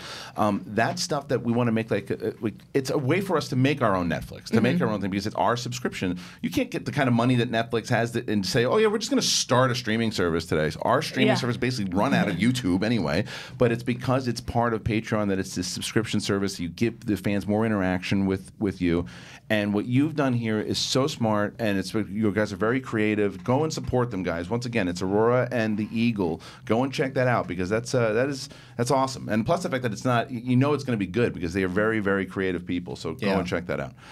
But I do want to, yes, thank you so much, Shai. I appreciate you chiming in. That was very nice. Thank you very much. Look, what else can you call for? Shai is screaming and yelling. You guys go check that out. What's wrong, Roxy? I'm just looking at this rundown, and there's something that I can't figure out what maybe Ashley, you could help me with this. What is this that is next on our rundown? Nope. I'm just curious. Well, you handed, what is it? I tried to reach further. I have short arms. I don't know. What does it say? What is it? Zoobilee Zoo? Sorry, I set you up, babe, but I needed it. Be proud of yourself, Roxy. I don't understand the reference. No, it's okay. It's So okay. this has been playing. We stumbled on this. Well, let me on just ask. Let me Friday. answer. Have you ever seen Zoobilee Zoo before? So Me you're now going to neither. have this song Stuck in your head for probably until after your Kickstarter Yes. is actually after your comic is done. You're going to start a new Kickstarter for people to take this off the internet. And apparently, anytime we say it, they Is have this to an play American it. thing? Yes. That's why I'm completely I have no ignorant. idea what it is either. It's a It is to me, generational. too. It's a generational. A lot of people. But my generation knew it. Like you guys knew this, and I was Right. like, "Oh man, I missed Right. this one." But You the missed song it. is so worth it, and all you have to say is Shazam. Right, that's it. It is our Shazam for sure. All you have to say is Billy. we have Ashley here. We have a lot of news stories that we can kind of dive into. So let's do some of that because there's big news. People checking in the title of this episode in general. Mark, what's going down? Well, folks, remember Idris Elba was recast as Deadshot for Will Smith, who scheduling said couldn't do the Suicide Squad or Suicide Squad 2. Turns out he's no longer going to be Deadshot. He's going to be removed from the sequel, the character Deadshot, removed from the sequel, and Idris is going to be a new character. No, what a twist. We don't know who the character is yet. Do you know Suicide Squad like at all? So like who he could play? Well, it's comics are very white. Yeah. So unless they race bend a character, there's not a ton of options for him. The Suicide Squad is pretty white as well. I don't know why you would just cut Deadshot though. Like he's such a monumental. Yeah. Here's what I'm so confused about by this. People were wildly confused and concerned when they were recasting Will Smith with Idris Elba to play the same character, but they got on board because if you need Deadshot for the script, it makes sense. And Right. so finally everybody got on board because it seemed like Gunn was saying, no, we need, for the script that was presented, that I wrote, for the script that we're working with, we need Deadshot. So for them to now say, actually, we're keeping Idris Elba, but we are removing the character that the entire script is around, I don't understand what happened. Well, here's the note that the boys in the booth are highlighting. The decision keeps the door open for Will Smith to possibly come back in future films. There it is. Which is maybe Will Smith was like, hey, I don't really want to be done with it yet. I just can't do it right now. Oh yeah, or perhaps he has a contract that he can't get out of, so he's Right. like, well, yeah, I can't do it now, but I'll be back for Suicide Squad 3. But or I've looked 4. into it, and what? What is his contract that he's... obviously, I don't know. I haven't called Maybe Will he's and got family. asked. Maybe he's got family stuff. Maybe he doesn't want to work yet. Whatever it might be. You should maybe just call him and ask. and ask him. 100%. Have him on the Text show. Will. Yeah, I but wonder if it's just in the wake of the sort of James Gunn controversy that led to him getting this job in the first place. People's like, I don't know if I want to sign on to work with this guy because even though he's, we've sort of moved past that Bad now. press for him? Yeah, I don't know. Well, that's what I was wondering. think And it then is, though. No, but you might have thought that. At He the might- time, or his people might have Right. encouraged him, like, hey, you don't want to work with James Gunn. And because now that these it's all tweets cleared came up, out. maybe they're like, oh, maybe we should. I bet you there's a phone call from Will Smith like, Do you what think are you it's- replacing me for? Do you think it's possible that both Idris Elba and Will Smith will be in The Suicide Squad? So the second movie. No, I don't think so. But I think that what it says here is it more so that For it the just third movie yeah, or whatever. Yeah. But you don't think it is possible that both of them are in this movie? I think you might get Will Smith in like a teaser scene or something like that. A But little I cameo. don't think in a meaningful way. Yeah, I don't think so. It's certainly possible, but I agree. I think that most likely they would just focus on this new character. But I wouldn't be surprised if you do some research and that he probably was going to play Deadshot, but then they were like, no, let's think about this. But now we're going to have no Deadshot character in this And movie. maybe which they come up with an excuse why he's not there. initially I was okay with because just put him in jail. a lot of people were not okay with the fact that Deadshot wasn't going to be in it because after Amanda Waller, Deadshot is the biggest Right. Suicide Squad character in the comics, not in the movie. I think Harley Quinn has surpassed him in this franchise. And she's only in it for like a split second too, from what rumors say. Right, Yeah. but I'm curious now if he's not in it, how do people feel about that the character's not going to be there? I think Idris Elba's a bigger pull than the character of Deadshot. Even if they made him someone like Bronze Tiger, who's been part of the Suicide Squad in the Arrow universe, but is not necessarily like a huge player in the comics. Like that's a name recognition, and he's such a huge star that everyone wants to be more than the butler of Asgard in a superhero movie. Right. You know who plays Bronze Tiger in the Arrow universe? No. Michael J. White. Oh, and interesting. he's That's right. awesome. Yeah, we had him on. He's the coolest guy. That's honestly my guess for who he is playing, because as you think about it, I don't know how many options there really are. I mean, like they race bent Deadshot, so they could make him Slade Wilson, even though that other guy is playing. But, they could make him anyone they wanted. He could be Sportsmaster, who's traditionally white, but is like Arrowette and Cheshire's dad, or Yeah, I think that That's a great I don't movie. think it's as clear though as like I think he was cast as Deadshot. At one point. Yeah. I Oh, just me think he too. was. Yeah, and then it was just like. But then how much is his story going to change? Because is he just going to try to shoehorn a different character? They'll just rename the character. I think that's exactly so, right. But that's so strange. You'd have to, but you still have to do rewrites because you're right. They'll change it. A couple different cuts here and there, but to make him Deadshot, it would just be strange to have a lot of his backstory just gone. Strange. Yeah. I don't feel as excited for this as I was feeling a month ago. It just feels like a classic WB move where you were like, oh, this looked pretty good. And then the more you hear about production, you're like, it seems messy, which doesn't mean it's going to be bad. No, I think but it it'll still just be pretty seems like good, yeah. there's stumbling blocks along the And way. why do they keep calling it a reboot or a soft reboot? Amanda Waller, Viola Davis is coming back I think now. because there's no Joker in this one, and now. And Joel Kinnaman is going to come back now. Oh, he is coming yeah, back. they said he's coming I thought back Joel now. wasn't. Jai Courtney, Margot Robbie. This is all in Variety. It's So probably in the middle of the creative process too, to where Yeah. James Gunn is probably figuring out this thing and making it work his way. So I wouldn't be too concerned about they're it. saying it just because of some of the critical reactions. So they're like, hey, it's kind of a fresh Yeah. start, but same crew. Well, remember how we found out that Jai Courtney was coming back? What he said? That he got sent the script. Right. So, I mean, I don't know how many nuanced steps were between that. He could have just been paraphrasing, Right. but it doesn't sound like these are well thought out things. And this is what I was talking about before, I don't know, a few months ago, where we still don't have that mouthpiece. I still don't trust the information I'm hearing, any of this, because I don't know where it's coming from all of the time. A lot of it seems like, and I always go back to that Joss Whedon is doing a Batgirl movie, and then he was like, I didn't have any ideas for a Batgirl movie, even though there's been 65 plus years of Batgirl stories. Right. And you're like, okay, great. So some personal assistant, some PA overheard someone in a meeting, and that's what a lot of this stuff out of WB feels like. Whereas from Marvel, and it's not like they have to be compared, they're very apples and oranges, but Marvel, when you hear news, it's very polished, contained. It is presented in a way to be consumed by pundits, and this just feels like someone overheard a phone call and called Variety and said, "Will you give me $300? Here's the latest news." And obviously that's a generalization, but I agree absolutely, yes. that for the most part that is what seems to be happening. And as somebody who's keeping up with DC movie news every single week, I'm confused. It's even on movie release dates, I get confused because they're always changing. When is this coming? When is this supposed to start shooting? Did they say? End of this. Let's see. I think it's soon. I thought it was this summer, and then it's it doesn't say here. I thought it was end of this year, but probably sooner than that, maybe October. But I mean that's why it doesn't bother me at all because 2021 it's going to come out. That's what I mean. They have so much time. Yeah, they have so much time. So it's not like Aquaman that they said 2020. Yeah, but no, you're right. There wasn't. They didn't have to push stuff back. But it's just that doesn't bother me. It's the fact that even if he was Deadshot and they rewrote him.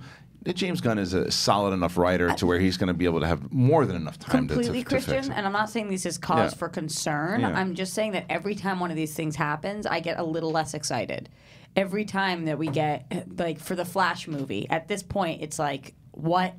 That one's different though because I don't think they figured it out. But I admire that one because Ezra Miller really wants to be in that movie. His contract is about to be up, so he is doing his best to facilitate that movie happening. By writing it. I kind of admire that kind of step. Like he pulled out his ovaries and was like, "This is what we're doing." Like that's really cool. I feel they got to pick his script. I mean, they have to pick between he's going to do a more Him gritty and Morrison version. are doing one, Grant Morrison, and then I guess that's going to be left to WB. Do they go with the Francis and Daly script or Ezra Miller's? I'd love to see it Ezra Miller. I don't know what that guy can put on a page. That'd be freaking crazy. The only thing that he's got to be able to do though is because you can tell there's been a shift as far as their direction where they're going, and I think it's working really well. So he's got to be able to fit into that direction of where the franchise seems to be going. Which the current character does not.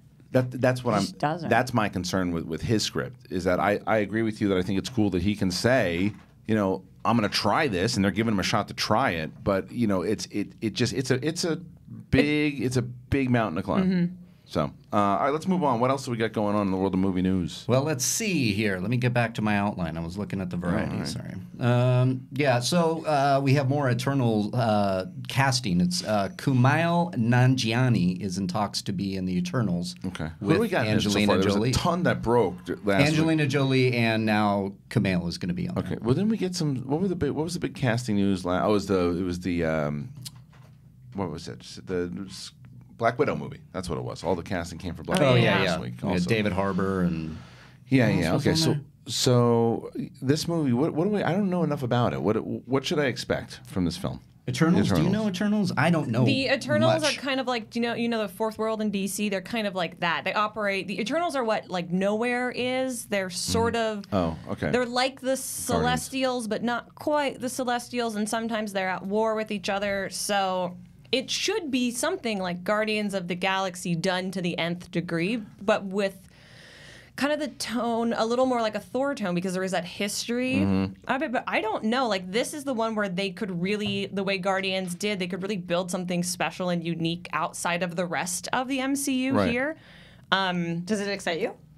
I'm not a fan of Cosmic Marvel. So, I mean, I want all of the things to be good. The fact that we're getting more superhero movies and we're getting crazier things like that, I think is great. But if you ask me, like, what are my top 10 MCU movies I would like to see, Eternals would be nowhere near. Do you like Doctor Strange? I do like Doctor Strange a lot. Yeah. What are we in phase 3 But that's right magic. We're about to enter phase 4 with the end of Endgame. We're at the end. Okay, so we're going. So this is, but we're still in 3. We're closing up 3, going into 4. And so that's a question I think that would pose for the entire panel. What do we expect the tone for Phase 4 will be? Because you mentioned the cosmic. I think they're going to play there a lot. Yeah. I think so too, and I think that would be the easiest way. This is the rumor that everyone wants to talk about, right? Is the Fantastic Four, and whether or not they're coming back and, like, honestly, just please make them the 4th movie of Phase 4. Just please do it. Oh yeah. The best way to do that would be just to say that they've been out past the radiation ring, which is where they originally got their powers from the comics, and they've been in, I don't know, the negative zone or something like that this whole time. And the Cosmic can open up and can give us a chance, if we're building a new team and we're saying goodbye to some of our staples, to really give a new tone and a new look at this universe. But I'm hoping that, Roxy brought up Doctor Strange, I'm hoping magic plays a big part of it too, because Marvel's gone pretty hard science, which has been their wheelhouse from the beginning. But I think the magic could be really fun and creative. If they build it out too. Do you think, Roxy, do you think Doctor Strange 2 could win you over? No. You just don't like Benedict Cumberbatch. Yeah. Yeah. There's no way to get you back. Yeah. It's not that I don't like him in as anything the ever. character. Yeah. You don't like him. You don't like He's the character. so pompous. Yeah. I can't get invested at all, and it makes me super concerned that he's one of the main focuses moving forward, which I feel like is probably going to be the case. Yeah. But we'll see. Yeah. We'll see. You gotta have a Sherlock in the lead, man. Yeah. I don't have a problem with magic. I like magic. You just don't like the character. Yeah. Yeah, and that's fine. I see the things. I do like the character. I'm okay with him being the staple, but it's definitely for someone who doesn't like the character that sucks. It's but so hard when you don't like an entire character to be like, yeah, but that movie might be okay. it won't be for you because you just can't get behind the character. Yeah, I get it. I get it. So even in Infinity War, when I thought he was awful. Oh man, Yeah. That's that so was funny. one of my That's how I favorite feel parts. about. That's how I feel about Ant-Man in the MCU. I'm just like, Oh, I funny. hate all of it. And it's so hard. Yeah. I want to get on board. Absolutely. And yeah. everybody else is on board, and I'm Yeah. just sitting there watching it. It's kind of like how I feel about cheese, and you're tasting it, and you're like, how? Well, that's how I feel about How is everybody That's else how I feel liking about this? Guardians too. Guardians too. Like it's just everybody gets a joke and everyone loves it, and I'm like, it's Yeah, but literally you a can night actually, at the Improv. You can actually explain very clearly and articulately why you don't like that movie. Right. When people ask me why I don't like Doctor Strange, I'm like, the vibe. You just don't like the You guy. just say it. You just say it's Yeah. not for me. Right. Yeah. That's and true. hopefully 'Cause people, and I know a lot of people are really good about it. People just go, okay, that's fine. Then more Right. for me. Oh yeah, you're right. The internet respects it totally. They're really nice about it. Hopefully, Thanks, if we put it out guys. there, maybe that'll be the case. That's true. Yeah. Yeah, that's true. Because Guardians, I like the Guardians as characters because I like the first movie a lot. And so I'm hoping that the third one, now that James Gunn's Yeah, coming you back, didn't like the film. That I was just the didn't problem. like. I like the ending very much, and I love the relationship between Yondu and Star-Lord. You mean that you liked that it ended, or you No, liked no, the no, no. actual? The actual ending. No, the actual ending of the movie, because I did think that the Yondu Star-Lord stuff was great, and it was the stuff that I was hoping for the whole movie. I thought Drax, and I said this a million times, so this is the last rehash of this, but Drax, who is a good character, had a good backstory that they even play on in Avengers in the first one. he's just a joke machine the whole time, and they're funny jokes, and he gets big laughs throughout the whole thing. But he's just there to tell jokes the whole time, as is everyone else. So I don't know. It bothered me more than most. But what the fuck do I know about anything? Look, you can also recognize that something's being executed well, and you still don't like it. It's true. You know, That's and true. it's not a big deal. Oh yeah, I don't think that Doctor Strange is a bad movie. Just don't like it just didn't. Yeah. All right. Well, we're gonna move on here because Mark Ellis is coming in, but I did want to thank Ashley Robinson for coming in one more time. Go on over, check out Aurora and the Eagle over at Kickstarter. Woo! And thank you so much for joining us. Thank you for having me. It's awesome having you. And Thank also you, check thank out What the Throne, which is That's right. Which is Collider's Game of Thrones I'm show. sure everyone here will be on it at some point. Yeah, because we're gonna have Game of Thrones until we die. It's true. And we'll get that prequel eventually too. Yeah. All right, thank you, Ashley. When we get back, we are going to have Baby Carrots himself, Mark Ellis, going to be, and we'll talk a little bit about Chicago and some other things going on. Collider Live.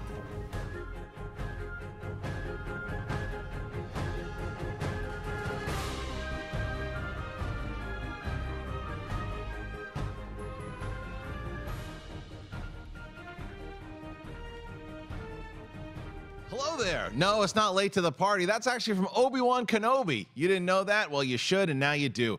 Jedi Council. What is it? It's about Star Wars, obviously. It's Jedi Council.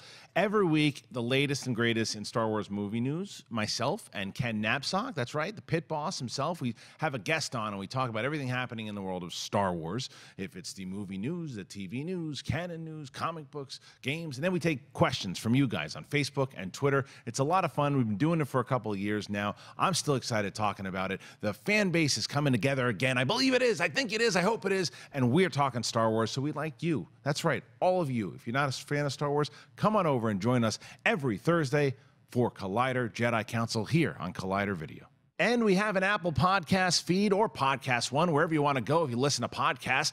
And not only do you get Collider Jedi Council every week on Thursday, The Rule of Two with Mark Fernandez and Mark Reilly, that's on every week. I believe it drops on Wednesday. It's on one of these days. It's a good show. You should listen to it. I like it. I listen to it. I haven't listened to it once. Hey guys, Ryan Satin here from ProWrestlingSheet.com. And if you're a pro wrestling fan, which I hope you are, even if it's in secret, then you should be checking out Wrestling Sheet Radio Weekly. We've got a bunch of shows in the podcast feed. We've got weekly recaps from myself and John Roca, which you guys will probably know from the Collider family. That's for Raw, that's for SmackDown. We've also got the weekly roundup of wrestling news. It's a show I host called Wrestling Sheet Radio with Jamie Iovine and Elijah Bates. And we've also got a bunch of other stuff in our YouTube channel, youtube.com/c/wrestling sheet. So check it out, subscribe, and I hope you guys dig it. Hey guys, Perry here to remind you to tune in for Collider Movie Talk every single Monday, Tuesday, Wednesday, and Thursday at 4 p.m. PT Live. We are live. We talk about movies. We answer your live Twitter questions. It's so much fun. We talk about everything from box office to all your favorite superhero movies. We talk about horror on a good day for me, and who knows, maybe even a spoonerism will happen. I don't know. That's what happens when you watch Collider Tuvi Mock, right? Are you going to watch? You better watch. Go watch now. What's up, Collider fans? If you are a fan of television and you want to watch a guy that looks like me and a guy named Thad Williams talk about TV every single Friday, subscribe to the Collider channel. Collider Podcast is where you can find the video. We have our own iTunes feed, hashtag at Collider TV Talk. You can find on iTunes or wherever you find your podcasts and you listen to them in your ear holes. That's where Collider TV Talk comes at you. We talk about TV news. We talk about shows we love, shows that we don't love, and most importantly, we don't read any books because TV has nothing to do with reading. We also have a show called Hypothetical Questions with myself and Roxy Striar and all kinds of reviews right here at the Collider Podcast channel and the Collider TV Talk feed. Subscribe, rate, like, tell your friends, tell all your friends and tell their friends, and before you know it, it's a pyramid scheme of television. I'm Josh Macuga. You can see Thad Williams and myself along with Roxy Striar and all the Collider personalities all the time right here on Collider TV Talk. As always, put down the book, pick up the remote. Hey guys, Reilly here, and let me tell you about Rule of Two. Rule of Two is a Star Wars podcast hosted by myself and Mark Fernandez.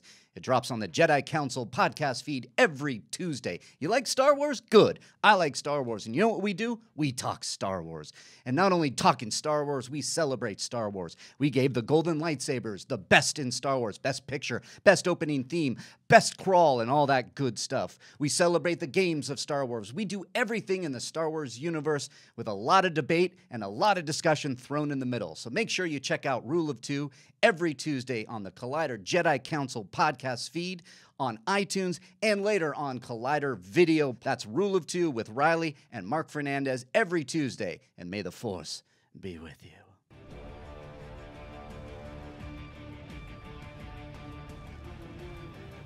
We are back, ladies and gentlemen, after the break. Thank you to Ashley Robinson for coming on in here and shooting the shit and telling us about Aurora and the Eagle. One more time, go and check that out, guys. Josh Macuga is back. Hey, buds. And we lost an Ashley Robinson, but we gained a baby carrot. Hello. Mark Ellis is Thank here, you. ladies and gentlemen. Ellis. Chicago, man, right around the corner. Chi-Town right around the corner. Bumped into Ashley Robinson last week at Starbucks. Okay. At my new local neighborhood Starbucks, now that I'm a resident of Valley Village. Oh, look at you. And yeah, so we caught up, and that was good. And it's pretty big. nice. Yeah, it's pretty big. Valley Village 75-inch TV. Are you tan? Am I tan? Yeah. No. Oh. Wow. I think it's the shadow from his hat. It's probably the shadow from this.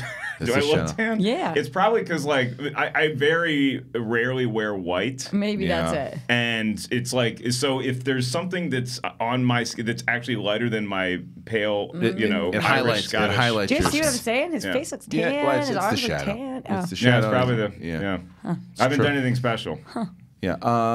So we're 2 seconds away from Chicago, man. I've never been before. I mean, well, like I said, like 24 hours. Are you excited? Very much so. Yeah. Yeah, I want to go. Although it's gonna.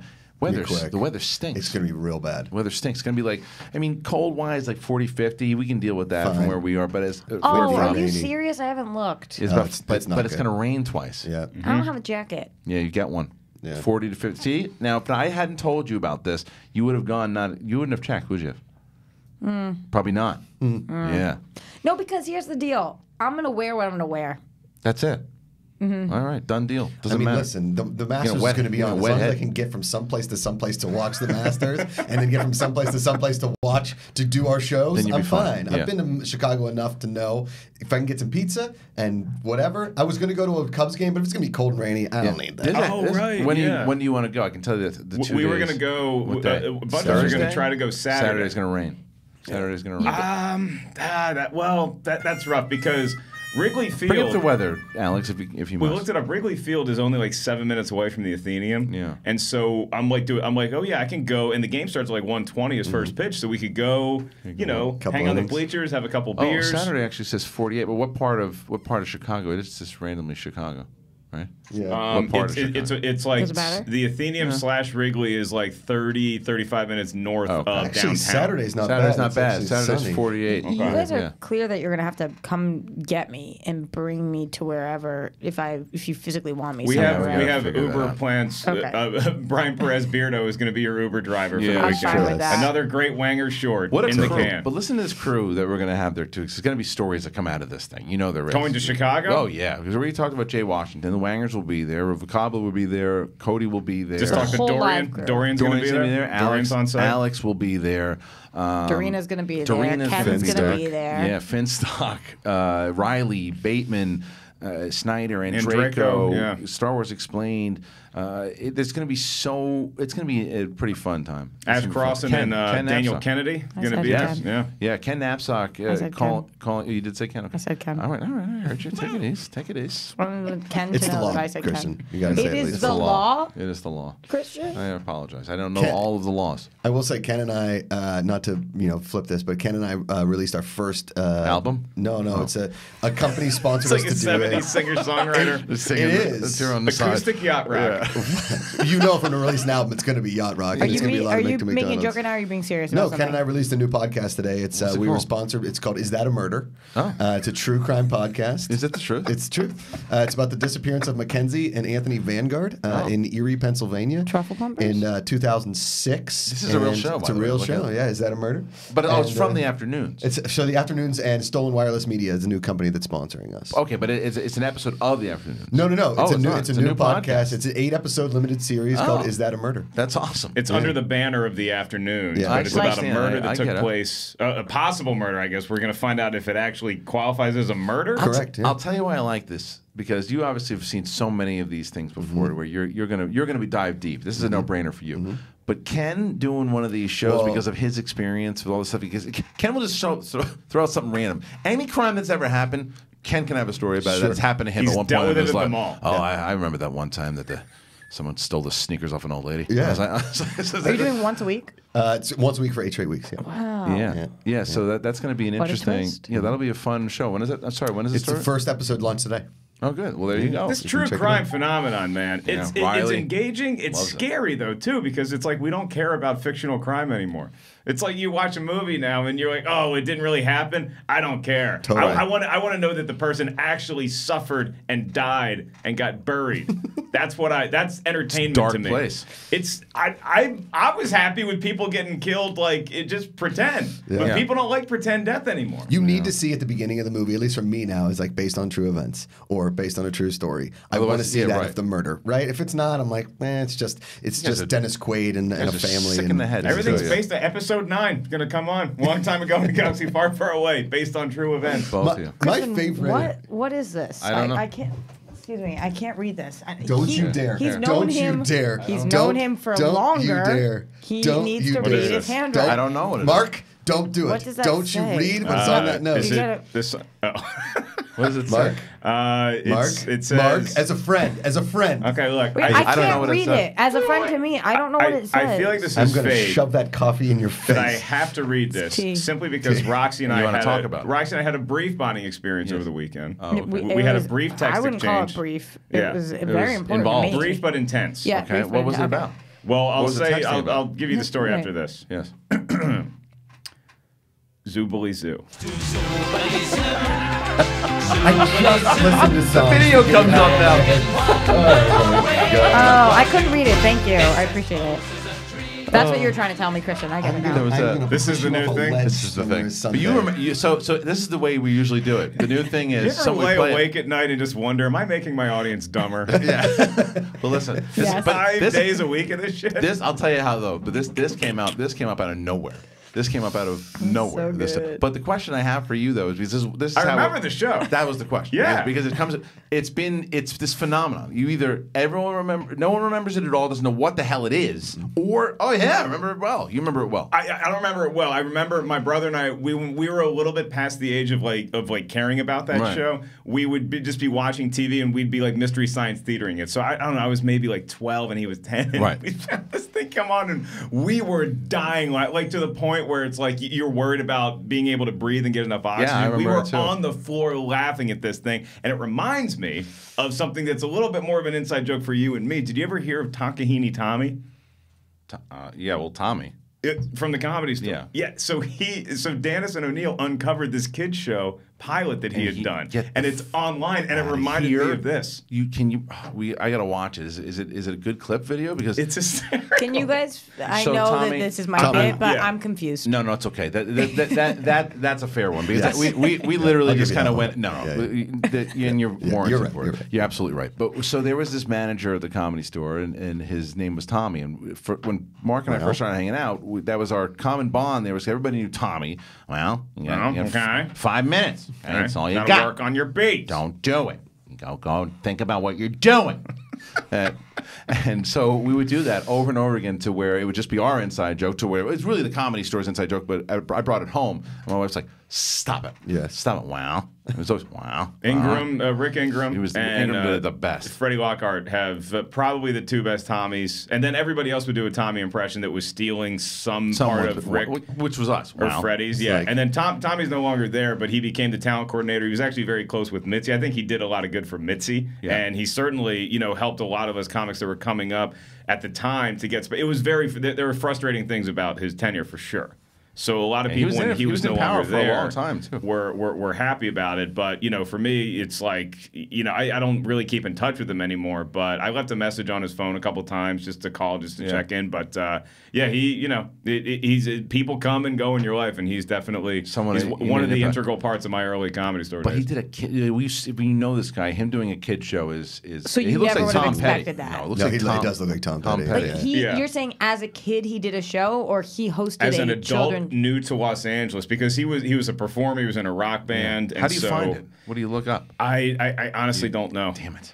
I'll talk to Dennis and O'Neill because Yeah. it's online somewhere. I gotta look. But for they it. were the ones that found it, and once they found it, Here's the crazy part: is that Jeff Danis lived in my building. Yeah. Right? He lived below me, and he is the kind of dude that would uncover it. Right? Oh, yeah. He and Easily. O'Neill are detectives. They're a comedy duo, and very very funny guys. And him because they'll do anything for a joke, but also they hold grudges like you wouldn't Oh believe. yeah, I mean, watching those I guys. love those dudes, but they hold grudges. I loved watching those guys come up too because they just came into the scene when I was already there. Yeah. and it was they're fun dudes. Both those guys, world class senses of humor. I love those guys. Those guys, and because I remember just going. We used to go to Renazisi's barbecues, and they would just show up, and something crazy would happen. It would be Dennis and O'Neill for sure. But yeah, so anyway, that's what that's what that reminded me of for me. But I'm glad that you guys are enjoying. It's fun. And This program.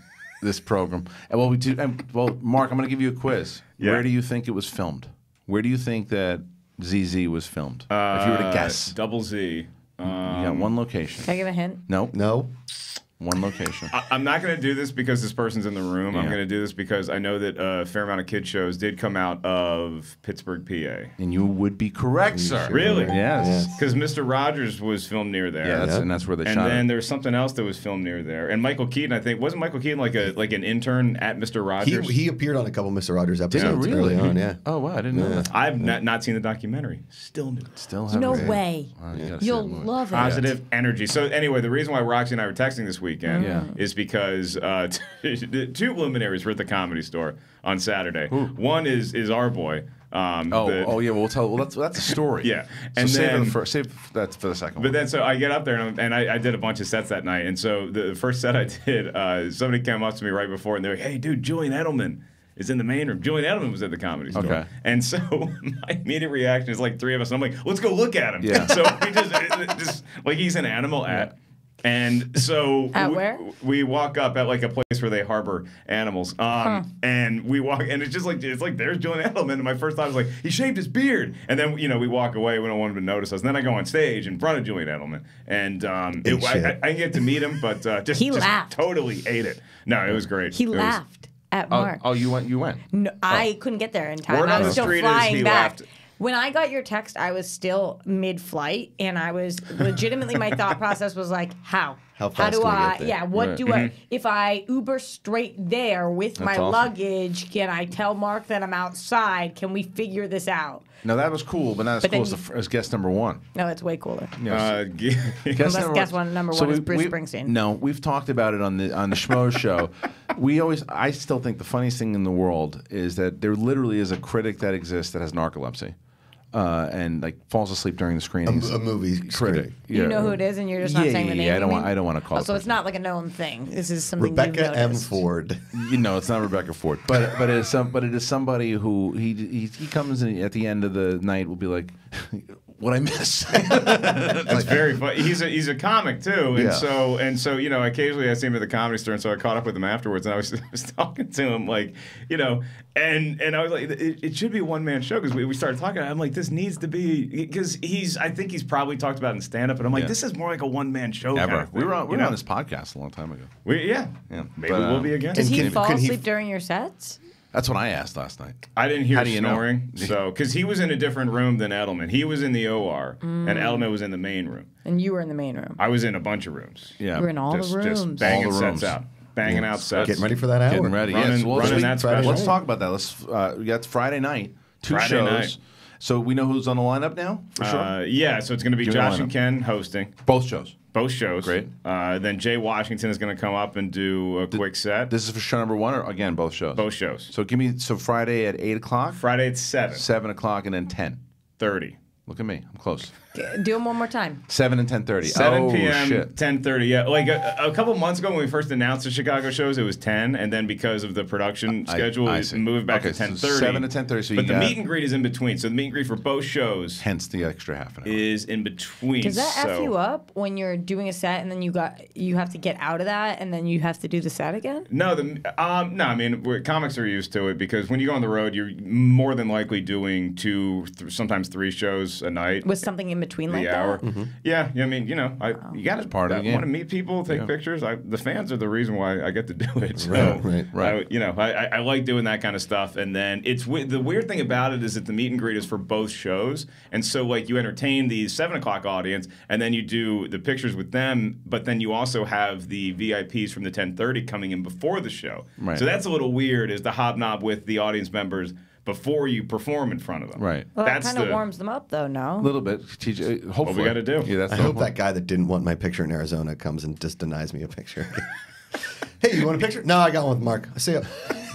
Did you tell that story? I don't. So we're in Arizona doing the shows, and it was a really cool scene because it was a bar, so we get to hang out with people, and all they want to do is like hang out, right? And it was a really cool scene. That's all you wanted to do. Was so totally, for sure. Well, You should have seen me and Ken getting him back into the hotel room. It's just like Josh had that last drink of whiskey. I think we opened a Coors Light for him. Well, like and 4 he had different one fans were sip. like, I've always wanted to do a shot with you. I was like, all right, let's do a shot. Tequila, whiskey, whatever. So like the lights were going out, and then you guys just like pushed me into the bed. He had one sip of a Coors Light in my hotel room. We walk him back to his hotel room, put him in there. Ken and I come back and we watch the New York Schmoedown because that had just dropped. Right. Yeah. So we're people are buying shots and we're drinking, taking pictures, and this guy, and there was a line for Ken, me, and Mark. So this guy had waited in line, and he was like, "Hey man, big fan." I was like, "Cool. So you want to get a picture?" He's like, "Nah, I got one with Mark," and he walked out the door. Like I was the last person he saw, and then just walked out the door. Done. It was amazing. That's I was like, "Cool." And there was probably like 4 or 5 more people in line, and they were all dying. They were like, "That guy." All right. That's pretty funny. But, all right, so you got Macuga and Ken hosting the show. Jay Washington will be doing a set, and that's it. That's the lineup. Then I'm going up and doing an hour. I'll probably do a little more than an hour. Awesome. And I'm excited about it. Yeah, Cannot wait to do it. Taping both shows. Taping both shows.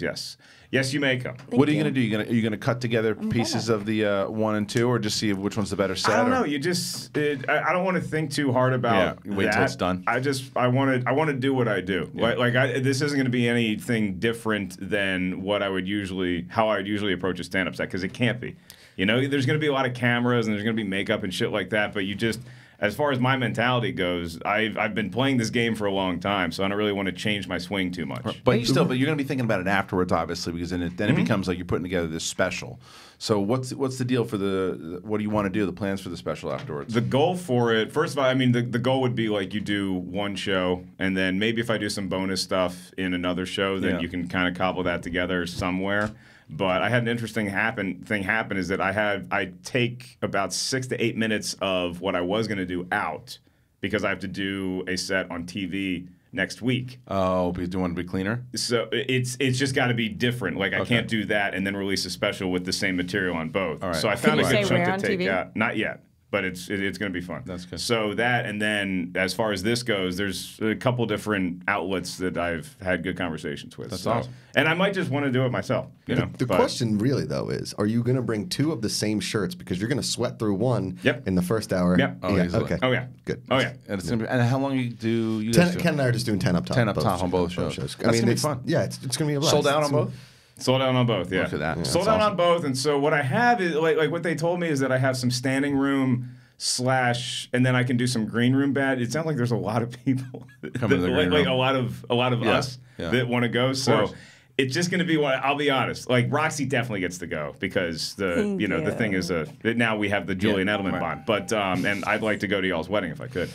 Yeah, It's I just can pull that. it's going to have to be a field play that day where I get there and we kind of see what the lay of the land is and what the setup is going to be as far as how many people full party from us I can get in. Yeah. And I also don't want people that are like walking like from the green room like into the showroom like back and forth. Right. But you don't want to focus on that. I have a couple stupid questions. Number one, do you wing any of it?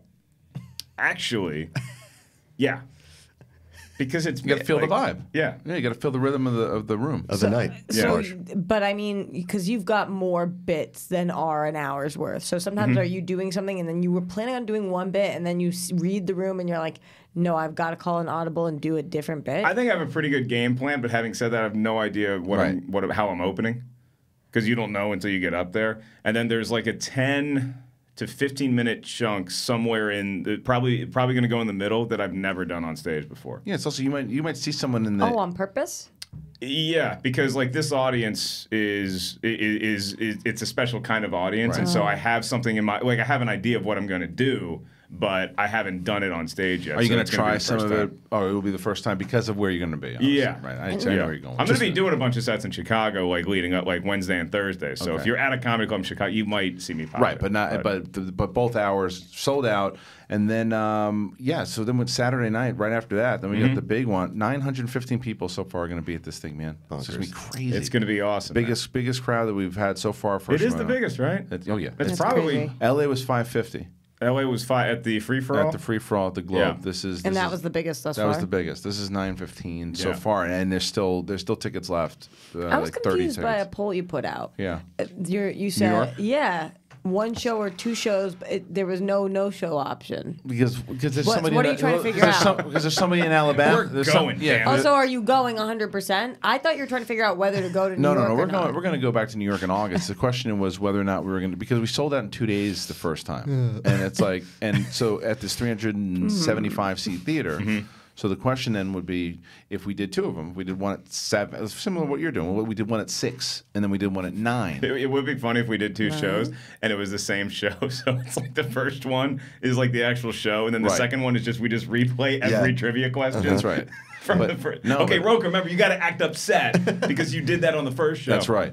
No, but it's to think about to do 6 or 9 if there were 2 people that wanted to do it. So you're wondering if the same people would go to 2 shows? Yeah, that was your question. Yeah, but that's not, and there'd be other people that maybe couldn't get into the first show that went to the second. But I also want to know if there's some people who come back to New York and we don't do it for another 6 months, then you get a chance to do it twice and bring instead of bringing, how many competitors do we usually show up with? 4 to 6 or 4 to 8? Maybe just double it and do 2 shows in one night.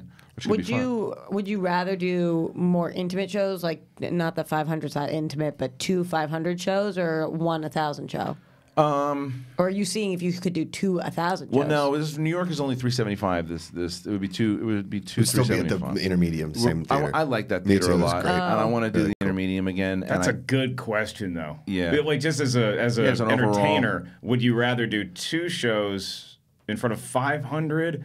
Or 1 show in front of 1,000. Right. God, it's fun being in front of 1,000. Yeah. It's a lot of fun. It's going to be crazy in that place on Saturday nights. Why are you keeping that theater? Just because you like it? But if you need more seats. I know, and that question was asked. I think it's a superstition thing. The Barclays Center is right down the street. Right. Yeah. It's a superstition thing. I know somebody who knows somebody. There was a Nets play. Yeah, it's true. There was magic in the air that night, the New York one. It was just great. Everything fantastic. worked. It was the way that the theater kind of built out, and like the type of interaction was everything I wanted it to be as far as a sports feel. And right, but if I may quote the Bible, yes.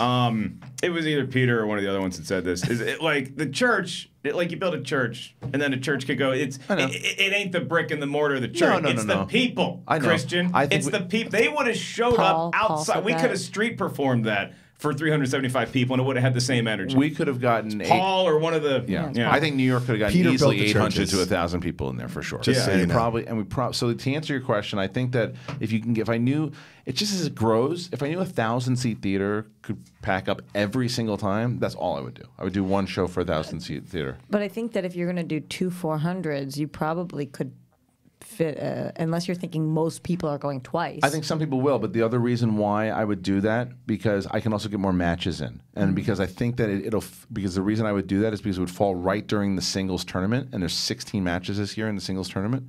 You have to fly more people in, though. Yeah, but I mean, it's again, it could be worth it if we just do a singles tournament. If you think about it, you're cutting out the team aspect. Yeah. You're not It's flying worth on it. teams. If I may quote John the Baptist, Yeah. he's my favorite character in the Bible. He's just a fat guy with a bad haircut. Because he goes around with his nick like, hey, I'm John. You may know me as I'm the guy that baptizes people. No big deal. That's Just his like shit. 3 baptisms one night. I mean, Mary does that too. That's Virgin true. Mary. The I don't know if she Virgin calls Mary, herself yeah. that though. Yeah. Everybody else I think that's what does. other they're like. Yeah. That's she's a virgin. That's a virgin. Well, they Mary. did that on The Bachelorette too. Yeah, Or that's true. Bachelor. His Virgin Colton the Cole. Virgin. Joseph is like, shut up! I'm working on it. That's right. I I'm don't a think gentleman. I don't think we're going to get to any calls, but maybe we can do a tweet or a question maybe from the Facebook group. Did we find Riley? that law yet? Did we find the law? Jay Washington told us. Oh, the law. that's right. He did. Yeah. He did. That was it. With great authority. Jay I go to Washington Jay for Esquire. all my legal advice. I would too. Yeah. So Seems official. Is that his new Oh, we schmoedown found. name? We did find the Jay law. the Law There it is. Washington? Look, the law. There it is. We found it. It's on Google. Like literally, the word law is on Google. Should we test Mark? Mark went to college. Should we see what Mark thinks? No, when it comes to wrestling, I'm actually really proud of what I'm surmising from it because I wasn't able to listen to the first hour, Yeah. but it seems like yes, you played your song, but then you also apparently talked about torts. Torts, What's and that? tort laws. You Oh, know, yes. that kind of All stuff. right, so let's Laws, educating legal the audience as practices. well. I wanna We take- did, I we want- did. I want to take a question. A question. So do we have a question? Let's pick one out, Riley. What do you like that one? Yeah. We're That's doing way the better than Riley? I got a question because we're so close to Game of Thrones, Yes. and Endgame is on everybody's mind. But if you're approached by the Russo brothers, you're only allowed to watch Endgame today. You can watch Endgame today, but you can't watch Game of Thrones. Do you do it? Endgame all day. No, I'm watching I would- Endgame but- all day. But am I allowed to And- wait no, until but- the release? It He's doesn't not saying you can stipulate. never So I watch think it. it's let's Endgame say that today. you're not going Hold to on. be able to see Game of Thrones. Period. If you choose to watch Endgame. Oh, at all? So this is a JT's choice. I'm adding a yeah, it's a JT choice. This is different. No, I'm not going to watch Endgame today if I can't see Game of Thrones at all. I'm going to wait for Endgame. No. He's saying you can only choose either Endgame or Game of Thrones Is that what last you were season. saying? Yeah, that's what he if just you're threw a in there. hardcore Game of Thrones fan, this is a very tough choice because unlike previous seasons, you can't cheat and read the Yeah. books. Last season of Game of Thrones or Endgame? That's a good question. Game of What Thrones. would you pick? Game of Thrones. Same. Endgame, all day. I'm torn. They're gonna go into some Oh quantum my God, realm Christian. flashpoint What? timeline, and they're gonna I'm gonna unsnap. pick something. I'm just torn. You don't Oh. pick anything. I want to not know true. who hits the Game of Thrones. Boy. Yeah, but I can tell you, and then I saved myself 10 hours of TV watching. How can Christian pick before he's seen either of No, the things? that's not true. that's a Well, hard. Captain Hypotheticals It's over just, here. I don't know. It's just a harder, playing your harder game. choice. You know, I might take over either one of them. What? The national Episode champion. 9? Godzilla, King of Really? Monsters. No, you Holy wouldn't. You would take that? crap! But let me say. Have you seen the footage? I think I'm gonna go Game of Thrones. Okay, I like you. I like you a lot. I think I'll go You Game of want Thrones. dragons? Godzilla, King of Monsters. I know. We got Ghidorah. You know what's an underrated movie I watched this weekend? Rampage. That's Fun. I like It's a Rampage. good cable movie. Totally. For sure. it. I like that crocodile. I know. I like the wolf too. The Wolf was good. The wolf was good. Oh, I said I liked Rampage until you guys started talking, and now I don't think I've seen the movie. You I think you're were you thinking thinking of of San San Andreas. Andreas maybe? Yep. Yeah. All right, look. That was fun too. We are. Okay. That's show number one. That's show wolf. number one out before Chicago on Tuesday. What's the schedule for the rest of the week? Well, Tuesday, Wednesday, we got 2 more shows. The Maltons are coming in tomorrow. Oh, I love them. So, and then Wednesday is my last show, and then Macuga will be hosting on Thursday, and then he comes out Thursday night. Roxy will be, her last show is tomorrow as well. We'll it's be Wednesday. there. Wednesday. Oh, that's what I meant, Wednesday. All right. Sorry, my head's off. And then you'll be leaving on Thursday, Yeah. and yeah, we're just going to kind of go full steam into Chicago, man. Can you do me a favor? What? Can you ask Jessie to show her newest tattoo? Yeah. Because it is of her father. Oh, right. She got a Leonard Maltin tattoo. saw that. And I think there should be a bet on this show where whatever the bet is, the loser has to also get a tattoo of Leonard Maltin. Listen, of all the famous people that I know out there, Leonard Maltin would be like top 10 cool tattoos. Can I ask you guys though, taking Jessie aside because I love her and She's think she's amazing. amazing, would you guys sleep with a woman who had a tattoo of their father on them, or would that be Famous intimidating? father? Better than a tattoo of like a snake wrapped around a sword. Yeah, I'm You're okay with it? I'm not picky when it comes to people. I see some cool tattoos, man. Yeah. I see some cool movies. I had some fans at some show a couple weeks ago, and this woman comes out and she had the Blob movie poster on her shoulder, and it was so cool in That's detail. pretty interesting. I was just wondering if it's the same thing. I think I would have a hard time sleeping with a man with his mom on him. I think I'd have a hard time. Kiss my mom. As long as they don't make me kiss my mom. It's a great conversation, but we'll be carried on tomorrow because we are out of time. Look at this here. guy. It is time That's to a go pro right there. to Chicago coming up. If you want to get those remaining tickets, it's at schmodownlive.com. And we will have more information on Mark's comedy when he's not sold out, but he's sold out on Friday night, ladies and gentlemen. It's Houston, San Francisco. Grab them while they're hot. That's right. Vegas, and we'll San catch Diego. you guys absolutely tomorrow. Also, San Diego and Houston available to buy tickets for the Schmodown if you go to the schmodownlive.com. We will see you tomorrow.